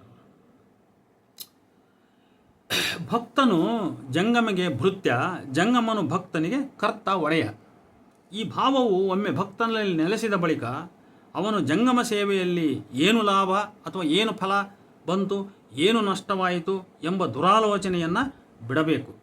ಹೋಯಿತೆಂಬ ಗುಣವುಳ್ಳನ್ನಕ್ಕ ನಿಮಗೆ ದೂರ, ನಿಮ್ಮವರಿಗೆ ಮುನ್ನವೇ ದೂರ, ಶಿವಾಚಾರ ಕಲ್ಲಿಂದತ್ತ ದೂರ. ನೋಡಿ, ನಾನು ಏನಾದರೂ ಕಳ್ಕೊಂಬಿಟ್ಟೆ ಅಥವಾ ಏನಾರು ಬಂದು ಫಲಾಪೇಕ್ಷೆ ನಾನು ಹಂಗೆ ಇಟ್ಕೊಳಂಗಿಲ್ಲ. ನಾನು ಏನಂತ ಹೇಳಿದರೆ, ಹೋಯಿತೆಂಬ ಗುಣವುಳ್ಳನ್ನಕ್ಕ ನಿಮಗೆ ದೂರ, ನಿಮ್ಮವರಿಗೆ ಮುನ್ನವೇ ದೂರ, ಶಿವಾಚಾರ ಕಲ್ಲಿಂದ ಹತ್ತವೇ ದೂರ ನಾನು. ಅಷ್ಟೇ ಅಲ್ಲ, ಜಂಗಮದ ಅವತಾರ ಅವಾಂತರಗಳನ್ನೆಲ್ಲ ಭಕ್ತನಾಗಿ ಸಹಿಸಿಕೊಳ್ಳಬೇಕು. ಜಂಗಮದ ಹರಿದ ಹರಿವು, ನಿಂದ ನಿಲವು, ಗಳಗರ್ಜನೆ, ಕೋಳಾಟ, 429ನೇ ವಚನ, 429ನೇ ವಚನ, ಇವೆಲ್ಲವನ್ನು ಸಹಿಸದಿದ್ದರೆ ನೀನಂದೇ ಮೂಗ ಕೊಯ್ ಎಂದು ಬಸವಣ್ಣನವರು ಜಂಗಮಗೆ ಒಪ್ಪಿಗೆಯನ್ನು ಕೊಟ್ಬಿಡ್ತಾರೆ. ಇವನ್ನೆಲ್ಲ ನಿನ್ನವುದನ್ನು ನಾನು ಸಹಿಸಿಕೊಳ್ಳದೆ ಹೋದರೆ ನಾನು ಮೂಗನ ಕೊಯ್ಯಪ್ಪ ನೀನು ಅಂತ ಹೇಳ್ತಾರೆ ಅವರು. ಜಂಗಮವನ್ನು ವಿರೋಧಿಸಿದರೆ ಕೇಡು, ಆರಾಧಿಸಿದರೆ ಒಳಿತು. ಸ್ಥಾವರ ಜಂಗಮ ಒಂದೆಂದರಿಯಬೇಕು ಅಂತ ಹೇಳ್ಬಿಟ್ಟು 422ನೇ ವಚನ ಹೇಳುತ್ತೆ. ಆರಾಧನೆಯ ಮಾಡಿದಡೆ ಅಮೃತದ ಬೆಳಸು, ವಿರೋಧಿಸಿದಡೆ ವಿಷದ ಬೆಳಸು. ಮಾತುಗಳು ಚೆನ್ನಾಗಿ ನೆನಪಿಟ್ಕೋಣ ಅಂತ ಮಾತುಗಳು ಇವೆಲ್ಲ. ಆರಾಧನೆಯ ಮಾಡಿದಡೆ ಅಮೃತದ ಬೆಳಸು, ಯಾರನ್ನು ಆರಾಧನೆ ಮಾಡಿದಡೆ? ಜಂಗಮವನ್ನು ಆರಾಧನೆ ಮಾಡಿದಡೆ. ವಿರೋಧಿಸಿದಡೆ ವಿಷದ ಬೆಳಸು, ಇದು ಕಾರಣ ಜಂಗಮಕ್ಕೆ ಅಂಜಲೇಬೇಕು. ಸ್ಥಾವರ ಜಂಗಮ ಒಂದೆಂದರಿದಡೆ ಕೂಡಲ ಸಂಗಮ ದೇವ ಶರಣ ಸನ್ನಿಹಿತ ಅಂತ ಹೇಳ್ಬಿಟ್ಟು 422ನೇ ವಚನ. ಇನ್ನು ಕೆಲವು ಈ ವಚನದ ಅಖಂಡ ಪ್ರಸ್ತಾಪ ಇಲ್ಲಿಗೆ ಮುಗಿದು ಈಗ ಕೆಲವು ಬಿಡಿ ವಿಷಯಗಳು. ಉದಾಹರಣೆ, ಛಾಂದೋಗ್ಯ ಉಪನಿಷತ್ತನ್ನು ಆಧರಿಸಿ ಅಂಬೇಡ್ಕರ್ ಬರೆದಂಥ ಕೆಲವು ಸಾಲುಗಳನ್ನು ಇಲ್ಲಿ ನೋಡುವ. ಆತ್ಮಜ್ಞಾನವು ಯಜ್ಞಕ್ಕೆ ಅಧೀನವಾಗಿದೆ ಎಂದು ಪವಿತ್ರ ಗ್ರಂಥಗಳೇ ಸಾರುತ್ತವೆ. ಆತ್ಮದೊಂದಿಗೆ ಜ್ಞಾನ ಕರ್ಮಗಳೆರಡೂ ಸೇರಿ ಫಲಕಾರಿಯಾಗುವುದರಿಂದ ಜ್ಞಾನ ಕರ್ಮಗಳೆರಡೂ ಜೊತೆಗೂಡಿ ಹೋಗಿ ಭೋಗದ ಫಲವನ್ನು ಸೃಷ್ಟಿಸುತ್ತವೆಂದು ಈ ಪಾಠದಿಂದ ನಮಗೆ ಸ್ಪಷ್ಟವಾಗುತ್ತದೆ ಅಂತೇಳಿ ಸ್ವಾಮಿ ವೀರೇಶ್ವರಾನಂದ ಬ್ರಹ್ಮಸೂತ್ರಗಳು ಈ ಕೃತಿ ಆಧರಿಸಿ ಅಂಬೇಡ್ಕರ್ ಬರೆದಿರೋದು. ಅವರ ಕೃತಿಯ ಪುಟ 279 ಮತ್ತು 280, ಅಂಬೇಡ್ಕರ್ ಸಂಪುಟ 3. ಇನ್ನು ಸನ್ಯಾಸ ವೇದಾಧ್ಯಯನವಿಲ್ಲದೆ ಆತ್ಮಜ್ಞಾನ ಅಸಾಧ್ಯ ಎನ್ನುತ್ತವೆ ಉಪನಿಷತ್ತುಗಳು. ಪುಟ 69-70 the philosophy of Upanishad, Paul Deussen ಬರೆದಂಥ ಕೃತಿ. ಇನ್ನು ಶ್ವೇತಾಶ್ವತರ ಉಪನಿಷತ್ನಲ್ಲಿ ಬ್ರಹ್ಮಜ್ಞಾನವು ತಪಸ್ಸು ಮತ್ತು ಆತ್ಮವಿದ್ಯೆಯನ್ನು ಅವಲಂಬಿಸಿದೆ. ಅನ್ಯತ್ರ ಬ್ರಹ್ಮನನ್ನು ತಿಳಿಯುವ ತಪಸ್ಸು ತಾನೇ ಬ್ರಹ್ಮವಾಗಿದೆ. ತೈತ್ರೇಯ ಶಾಲೆಗೆ ಸೇರಿದ ನಾರಾಯಣೋಪನಿಷತ್ ಸನ್ಯಾಸಕ್ಕೂ ಮೇಲಿನದು ನ್ಯಾಸ ಎನ್ನುತ್ತದೆ. ನ್ಯಾಸ ಅಂದರೆ ಪರಿತ್ಯಾಗ ಅಂತ. ಅದೇ ಕೃತಿ 69ನೇ ಪುಟ. ಆತ್ಮನಿಂದ ಭಿನ್ನವೇ ಆದ ಏಕದೇವತಾವಾದ ವಿಚಾರವು ಶ್ವೇತಾಶ್ವತರ ಉಪನಿಷತ್ನಲ್ಲಿದೆ. ಸವಿತೃ, ರುದ್ರ ಮತ್ತು ಬ್ರಹ್ಮನ್ ಈ ಮೂರು ಇಲ್ಲಿ ಪರಸ್ಪರ ಬೆಸೆದಿವೆ ಅಂತೇಳಿ ಅದೇ ಕೃತಿ 78-79ನೇ ಪೇಜ್. ಇನ್ನು ಆತ್ಮಜ್ಞಾನ ಗೌಣವಾಗಿಸಿ ಕರ್ಮವನ್ನು ಎತ್ತಿ ಹಿಡಿಯುವುದು ಒಂದು ವೈದಿಕ ಪುರೋಹಿತ ಶಾಹಿಯ ತಂತ್ರ. ನೋಡಿ, ಹೀಗೆಲ್ಲ ಒಂದು ಕಡೆ ಆತ್ಮಜ್ಞಾನವನ್ನು ಬೋಧಿಸ್ತಾರೆ, ಇನ್ನೊಂದು ಕಡೆ ಅದೇ ಆತ್ಮಜ್ಞಾನವನ್ನು ಯಜ್ಞ ಕರ್ಮಗಳಿಗೆ ಅಧೀನಗೊಳಿಸ್ತಾರೆ ಅಲ್ವಾ. ಇದು ಆತ್ಮಜ್ಞಾನವನ್ನು ಕರ್ಮಗಳಿಗೆ ಅಧೀನಗೊಳಿಸ್ತಕ್ಕಂಥದ್ದೇ ಪುರೋಹಿತ ಶಾಹಿಯ ಕುತಂತ್ರ. ಅದು ಶರಣ ಧರ್ಮದಲ್ಲಾದರೂ ಇರಲಿ ಅಥವಾ ವೈದಿಕ ಧರ್ಮದಲ್ಲಾದರೂ ಇರಲಿ. ಈ ಕುತಂತ್ರ ಎರಡಲ್ಲೂ ಇದೆ. ಇದು ಶರಣ ಪ್ರತಿಪಾದಿತ ಲಿಂಗಾಯತ ಧರ್ಮದಲ್ಲೂ ಇದೆ ಮತ್ತು ವೈದಿಕ ಶಾಹಿ ಪ್ರತಿಪಾದಿತ ಹಿಂದೂ ಧರ್ಮದಲ್ಲೂ ಇದೆ. ಅದೇ ರೀತಿಯಲ್ಲಿ ವಚನಕಾರರು ಸಹ ಶಿವ ಆತ್ಮಜ್ಞಾನಕ್ಕಿಂತ ಭಕ್ತಿ ಆಚರಣೆಗಳಿಗೆ ಹೆಚ್ಚಿನ ಮಹತ್ವ ನೀಡಿರುವುದು. ಅದರಲ್ಲೂ ಜಂಗಮ ಪ್ರೇಮದ ಜಂಗಮ ಭಕ್ತಿ ಪರವಾದ ಪಕ್ಷಪಾತ ಇದು. ಬಸವಣ್ಣ ಗುರು, ಭಕ್ತಿ, ಲಿಂಗ ಪೂಜೆ, ಷಟ್ಸ್ಥಲಗಳ ಅನುಸರಣೆ ಈ ಎಲ್ಲವನ್ನು ಜಂಗಮ ದಾಸೋಹಕ್ಕೆ ಅಧೀನಪಡಿಸುವನು. ದಾಸೋಹ ಒಂದೇ ಸಕಲ ಫಲವನ್ನು ಐಕ್ಯವನ್ನು ನೀಡಬಲ್ಲದು. ಇದನ್ನಾಗಲೇ ನಾವು ಚರ್ಚಿಸಿದ್ದೇವೆ. ಇದಕ್ಕೆ ಉರಿಲಿಂಗ ಪೆದ್ದಿ ವಚನಗಳಿದ್ದಾವೆ, ಬಸವಣ್ಣನ ವಚನಗಳೆಲ್ಲ ಸಾಕ್ಷಿ ಇದ್ದಾವೆ. ಆದ್ದರಿಂದ ಇದನ್ನು ಇಲ್ಲಿ ಹೆಚ್ಚಿನ ವಿವರಣೆ ಅವಶ್ಯಕತೆ ಇಲ್ಲ. ಇಲ್ಲಿ ಭಕ್ತನ ಧಾರ್ಮಿಕ ಸ್ವಾತಂತ್ರ್ಯವನ್ನು ಹೆಚ್ಚು ಜಂಗಮಾಧೀನಗೊಳಿಸಿರ್ತಕ್ಕಂಥದ್ದನ್ನು ನಾವು ಜ್ಞಾಪಕವಿಟ್ಕೋಬೇಕು. ಕ್ರಮೇಣವಾಗಿ ಅದನ್ನು ಜಂಗಮಾಧೀನಗೊಳಿಸ್ತಕ್ಕಂಥದ್ದು, ಗುರುವಿನ ಹಂಗನ್ನು ತಪ್ಪಿಸೋದು, ಲಿಂಗದ ಹಂಗನ್ನು ತಪ್ಪಿಸೋದು, ಅದನ್ನು ಜಂಗಮಾಧೀನ, ಅದರಲ್ಲೂ ದಾಸೋಹದ ಅಧೀನಕ್ಕೆ ಒಪ್ಪಿಸಿಬಿಡ್ತಕ್ಕಂಥದ್ದು. ಇದೇ ಜಂಗಮದ ಭಕ್ತನನ್ನು ಶೋಷಿಸ್ತಕ್ಕಂಥ ಜಂಗಮದ ತಂತ್ರ ಇದು. ಮಾತ್ರವಲ್ಲ, ನೋಡಿ ಇಲ್ಲಿ ಸತಿಪತಿಯರ ವೈಯಕ್ತಿಕ ಕಾಮ, ಪ್ರೇಮ, ಪ್ರಣಯದ ಸಂಬಂಧಗಳಿಗೂ ಕೂಡ ಶರಣರ ನಿಷೇಧಗಳಿವೆ. ಇವುಗಳನ್ನು ಕೆಲವು ವಚನಕಾರರು ಗಮನಿಸಲ್ಲ. ಇವು ಕೆಲವೊಮ್ಮೆ ಪ್ರಕ್ಷಿಪ್ತನೋ ಮತ್ತೊಂದು ಏನೋ ಗೊತ್ತಿಲ್ಲ. ಅದು ನೋಡಿ ಹೆಂಗದ ವಚನಗಳಿವೆ ಅಂದರೆ, ಸತಿಯರ ನರಮಾಂಸವೆಂಬ ಮಾಂಸದ ಪುತ್ಥಳಿಯ ನಿಚ್ಚ ಕಡಿದುಕೊಂಡು ತಿಂಬ ನಾಯಿಗಳಿಗೆ ಎಲ್ಲಿಯದೋ ರಥಶೀಲ ಸಂಬಂಧ. ಅವರ ಅಧರ ಸೇವನೆಯ ಮಧುಮಾಂಸ, ಅವರ ಉದರ ಸೇವನೆಯ ಸುರೆಮಾಂಸ. ಕಾಮವೇ ಕಬ್ಬಲಿಗ, ಕ್ರೋಧವೇ ಹೊಲೆಯ, ಲೋಭವೇ ಕಳ್ಳ, ಮೋಹವೇ ಬಲೆಗಾರ, ಮದವೇ ಮಾದಿಗ. ಇಂತಿ ಷಡ್ವಿಧ ಭವ್ಯ ತಮ್ಮೆದೆಯೊಳಗೆ ಹಿಂಬಿಟ್ಟುಕೊಂಡು ಭವಿಪಾಕ ಪರಪಾಕ ಎಂಬ ಪಂಚಮಹಾಪಾತಕರ ಮೆಚ್ಚುವನೇ ಕೂಡಲ ಚನ್ನ ಸಂಗಮ ದೇವ ಅಂಥೇಳಿ ಚನ್ನಬಸವಣ್ಣನವರ 1709ನೇ ವಚನ. ಈ ವಚನದ ಬಗ್ಗೆ ಒಂದು ಅನುಮಾನ ಕೂಡ ನನಗೆ ಹುಟ್ಟಿದೆ. ಆದರೆ ಇಷ್ಟೊಂದು ಅತಿರೇಕದ ನಿಯಂತ್ರಣ ನಿಯಮಗಳನ್ನು ನೋಡಿರಿ. ನಾವು ವ್ಯಕ್ತಿ ಸ್ವಾತಂತ್ರ್ಯ, ನಮ್ಮ ಪ್ರವೇಶೀಯ ಸ್ವಾತಂತ್ರ್ಯ ಅಂತ ಇವತ್ತು ಆಧುನಿಕ ಪರಿಭಾಷೆಯಲ್ಲಿ ಏನು ಮಾತಾಡ್ತೀವಲ್ಲ ನಾವು, ಈಗ ಮಾಡರ್ನ್ ಡೆಮಾಕ್ರೆಟಿಕ್ ಸೆನ್ಸ್ನಲ್ಲಿ ನಾವೇನು ಮಾತಾಡ್ತಾ ಇದ್ದೀವಿ, ನನ್ನ ಪ್ರವೇಶಿಯನ್ನು ಕಾಪಾಡಿಕೊಳ್ತಕ್ಕಂಥ, ನನ್ನ ಜೀವನದ ಗುಟ್ಟನ್ನು ಕಾಪಾಡಿಕೊಳ್ತಕ್ಕಂಥ ಹಕ್ಕು ನನಗಿರ್ತೈತಿ. ಆದರೆ ನೋಡ್ರಿ, ಇಲ್ಲಿ ಶರಣ ವಚನಕಾರರು ಏನು ಮಾಡ್ತಾರೆ ಅಂತ ಹೇಳಿದರೆ, ಗಂಡ ಹೆಂಡರ ಪ್ರೇಮ ಪ್ರಣಯ ಸಂಬಂಧವನ್ನೂ ಕೂಡ ಬಾಯಿ ಹಾಕಿ ಮಾತಾಡ್ತಾರೆ ಇವರು, ಅಲ್ಲಿಗೂ ಕೂಡ ಇಂಟರ್ಫಿಯರ್ ಆಗ್ತಾರೆ. ಮತ್ತು ಇದೆಲ್ಲವನ್ನು ನಿರ್ಲಕ್ಷಿಸಿ ಇವ್ರು ಹೆಂಗೆ ಇದು ಮಾಡರ್ನ್ ಡೆಮಾಕ್ರಸಿಯ ಮೂಲ ಬೇರೆ ವಚನ ಸಾಹಿತ್ಯದಲ್ಲಿದೆ ಅಂತ ಹೇಳ್ತಾರೆ ಇವರು. ಇವೆಲ್ಲ ಕಣ್ಮುಚ್ಕೊಂಡು ಹೇಳ್ತಾರೆ, ನೆಗ್ಲೆಕ್ಟ್ ಮಾಡಿ ಹೇಳ್ತಾರೆ ಇವನೇನು ಗಮನಿಸಿಲ್ವ ಅವರು. ಇನ್ನು ಛಾಂದೋಗ್ಯ ಉಪನಿಷತ್ ಆಧರಿಸಿ ಆಹಾರವನ್ನು ಮನುಷ್ಯ ತನ್ನ ಆತ್ಮಕ್ಕೆ ಅರ್ಪಿಸುವ ಮೂಲಕ ದೇವರಿಗೆ ಅರ್ಪಿಸುವನು ಅಂತ ಛಾಂದೋಗ್ಯ ಉಪನಿಷತ್ನಲ್ಲಿದೆ ನೋಡಿ. ತನ್ನ ಆತ್ಮಕ್ಕೆ ಅರ್ಪಿಸುವ ಮುಖಾಂತರ ದೇವರಿಗೆ ಅರ್ಪಿಸ್ತಾನೆ ಅಂತ, ಇದು ಛಾಂದೋಗ್ಯ ಉಪನಿಷತ್ತಿಂದ. ಅದೇ ರೀತಿ ಲಿಂಗಾಯತ ಧರ್ಮದಲ್ಲಿ ಭಕ್ತನು ತನ್ನ ಪಂಚೇಂದ್ರಿಯಗಳಲ್ಲಿ ಲಿಂಗ ಪ್ರತಿಷ್ಠಿಸಿಕೊಂಡ ಭಾವದಲ್ಲಿ ತನ್ನ ದೇಹವೆಂಬ ಲಿಂಗ, ಅದರ ಮೂಲಕ ತನ್ನೊಳಗಿನ ಜೀವಾತ್ಮ ಇವುಗಳಿಗೆ ಅರ್ಪಿಸುವ ಮೂಲಕ ಆ ಜಂಗಮಕ್ಕೆ ಶಿವನಿಗೆ ಅರ್ಪಿಸುವನೆಂಬ ಕಲ್ಪನೆ ಇದೆ. ಇದಕ್ಕೇನು ವಚನಾಧಾರ ಕೊಡ್ತಕ್ಕಂಥ ಅವಶ್ಯಕತೆ ಇಲ್ಲ. ಚಾಂಡಾಲೋ ಜಾಯತೆ ಯಜ್ಞಕರ್ಣಾಚ್ಛೂದ್ರ ಭಿಕ್ಷಿತಾತ್ ಅಂತ ಹೇಳ್ಬಿಟ್ಟು ಯಾಜ್ಞವಲ್ಕ್ಯ ಸ್ಮೃತಿ 127ನೇ ಪುಟದಲ್ಲಿ, ಅದರಲ್ಲೂ ಗೃಹಸ್ಥ ಧರ್ಮ ಪ್ರಕರಣದಲ್ಲಿ ಬರೆದಿದೆ. ಇದು ಪುಟ 34. ಇನ್ನು ಯಜ್ಞಕ್ಕಾಗಿ ಬ್ರಾಹ್ಮಣನು ಶೂದ್ರನಿಂದ ಧನ ಸಹಾಯ ಪಡೆಯಬಾರದು, ಹಾಗೆ ಪಡೆದರೆ ಅವನು 2ನೇ ಜನ್ಮದಲ್ಲಿ ಚಾಂಡಾಲನಾಗುವನಂತ ಅರ್ಥ. ಶರಣರಲ್ಲಿಯೂ ಕೂಡ ಭಕ್ತರಲ್ಲದ ಭವಿಗಳಿಂದ ಜಂಗಮನು ದಾಸೋಹ ಪಡೆಯಕೂಡದು ಅಂತಕ್ಕಂಥ ನಿಯಮ ಇದೆ. ಒಂದಕ್ಕೊಂದು ಹೋಲಿಕೆ ಇವು. ಇಲ್ಲಿ ಕೂಡ ಏನಿದೆ, ಇವ್ರು ಹೋಗಿ ಯಾರು ಬೇಕೋ ಅವ್ರಿಗೆ ಕೈ ಸಿಕ್ಕರ್ಪಟ್ಟಾಗೆಲ್ಲ ಇವರು ದಾಸೋಹ ಮಾಡಿಸ್ಕೊಳ್ಳೋದಲ್ಲ, ಅವನು ಭಕ್ತನಾಗಿರ್ಬೇಕು ಮಾಡುವವನು. ಇನ್ನು ದಾನ ಪ್ರಕರಣ, ಅದೇ ಯಜ್ಞವಲ್ಕ್ಯ ಸ್ಮೃತಿಯಿಂದ, ಶ್ರುತ್ಯಾಧ್ಯಯನಶೀಲ ಬ್ರಾಹ್ಮಣನು ಪೃಥ್ವಿಯ ಮೇಲಿನ ಸಕಲ ವಸ್ತುಗಳಿಗೂ ಪ್ರಭುವಾಗಿರುವನು. ನೋಡಿ, ಶ್ರುತ್ಯಾಧ್ಯಯನಶೀಲ ಬ್ರಾಹ್ಮಣನು ಪೃಥ್ವಿಯ ಮೇಲಿನ ಸಕಲ ವಸ್ತುಗಳಿಗೂ ಪ್ರಭುವಾಗಿರುವನು. ಶ್ರುತ್ಯಾಧ್ಯಯನ ಶಮೆ ದಮೆಗಳಲ್ಲದೆ ಯಾವ ಪುರುಷನಲ್ಲಿ ಅನುಷ್ಠಾನವಿದ್ದೆ, ತಪ, ವರ್ಣ ಇವೆಲ್ಲ ಇದ್ದವನು ಪಾತ್ರತೆಯುಳ್ಳವನಾಗಿ ಅಂಥವನಿಗೆ ಅವಶ್ಯವಾಗಿ ದಾನ ಮಾಡಬೇಕು. ಹಸು, ಎಳ್ಳು, ಹಿರಣ್ಯ ಮುಂತಾದವನ್ನು ಶಾಸ್ತ್ರೋಕ್ತ ಉದಕ ದಾನಾದಿ ಮಾಡಿದಲ್ಲಿ ವಿಶೇಷ ಫಲಪ್ರಾಪ್ತಿ. ಕ್ಷತ್ರಿಯರಿಗೂ ಪತಿತ ಬ್ರಾಹ್ಮಣರಿಗೂ ದಾನ ಮಾಡಬಾರದು. ಯಾರಿಗೆ ದಾನ ಮಾಡಬಾರದು ಎಂದರೆ ಬೈಡಾಲ ವೃತ್ತಿಯವನು, ವೇದ ಮನ್ನಿಸದವನು, ವ್ರತ ಮಾಡದವನು, ಅಗ್ನಿಹೋತ್ರದ ನಾಶಕ, ಮಾತಾಪಿತೃಗಳನ್ನು ಅನಾದರಿಸುವವನು, ಶೂದ್ರನಿಗೆ ವೇದ ಬೋಧಿಸುವವನು, ಕಪಟಿ, ಚೋರ, ಭ್ರಷ್ಟ, ಕ್ರಯ ವಿಕ್ರಯ ಮಾಡುವವನು, ಬಡ್ಡಿ ವ್ಯವಹಾರ ಮಾಡುವವನು, ಅನೇಕ ಯಜಮಾನರಿಂದ ಯಜ್ಞ ಮಾಡಿಸುವವನು, ಇನ್ನೂ ಮುಂತಾದವರಿಗೆ ದಾನ ಕೊಡಬಾರದು. ವಿದ್ಯೆ, ತಪಸ್ಸು ಮುಂತಾದ ಪಾತ್ರತೆಯ ಲಕ್ಷಣಗಳು ಇವಿಲ್ಲದ ಪುರುಷನು ಪ್ರತಿಗ್ರಹ ತೆಗೆದುಕೊಳ್ಳಬಾರದು ಅಂತೇಳಿ ಯಾಜ್ಞವಲ್ಕ್ಯ ಸ್ಮೃತಿ ದಾನ ಪ್ರಕರಣ ಪುಟ 55ರಲ್ಲಿ ಹೀಗೆಲ್ಲ ಬರೆಯಲಾಗಿದೆ. ಅದೇ ರೀತಿ ಶರಣಭಜನಗಳಲ್ಲಿ ಮೃಡ ಶರಣರಿಗಲ್ಲದೆ ಕಡಬಡ್ಡಿಯ ಕೊಡಲಾಗದು ಅನ್ನುವಂಥ ನಿಯಮಗಳಿದ್ದಾವೆ ಅಲ್ವಾ. ನೀವು ಮೃಡ ಶರಣರಿಗೆ ನೀವು ದುಡಿತೀರಿ, ದುಡ್ಡನ್ನು ಇಟ್ಕೊಂತೀರಿ ನಿಜ, ಆದರೆ ಅದನ್ನು ಕಡಬಡ್ಡಿ ಕೊಟ್ಕೊಂಡು ಕಮರ್ಷಿಯಲ್ ವ್ಯಾಪಾರ ಮಾಡೋಕ್ಕೆ ಹೋಗಬೇಡ್ರಿ. ಅದು ಯಾರಿಗೆ ಕೊಡ್ಬೇಕು? ನೀವು ಮೃಡ ಶರಣರಿಗೆ ಕೊಡಬೇಕು. ಮತ್ತು ಅವ್ರಿಗೆ ಬಿಟ್ಟು ಮತ್ತೆ ಬೇರೆ ಯಾರ್ಯಾರಿಗಾರ ನೀವು ದಾಸೋಹ ದಾನ ಅಂತ ಕೊಡೋಂಗಿಲ್ಲ ಅಂತ.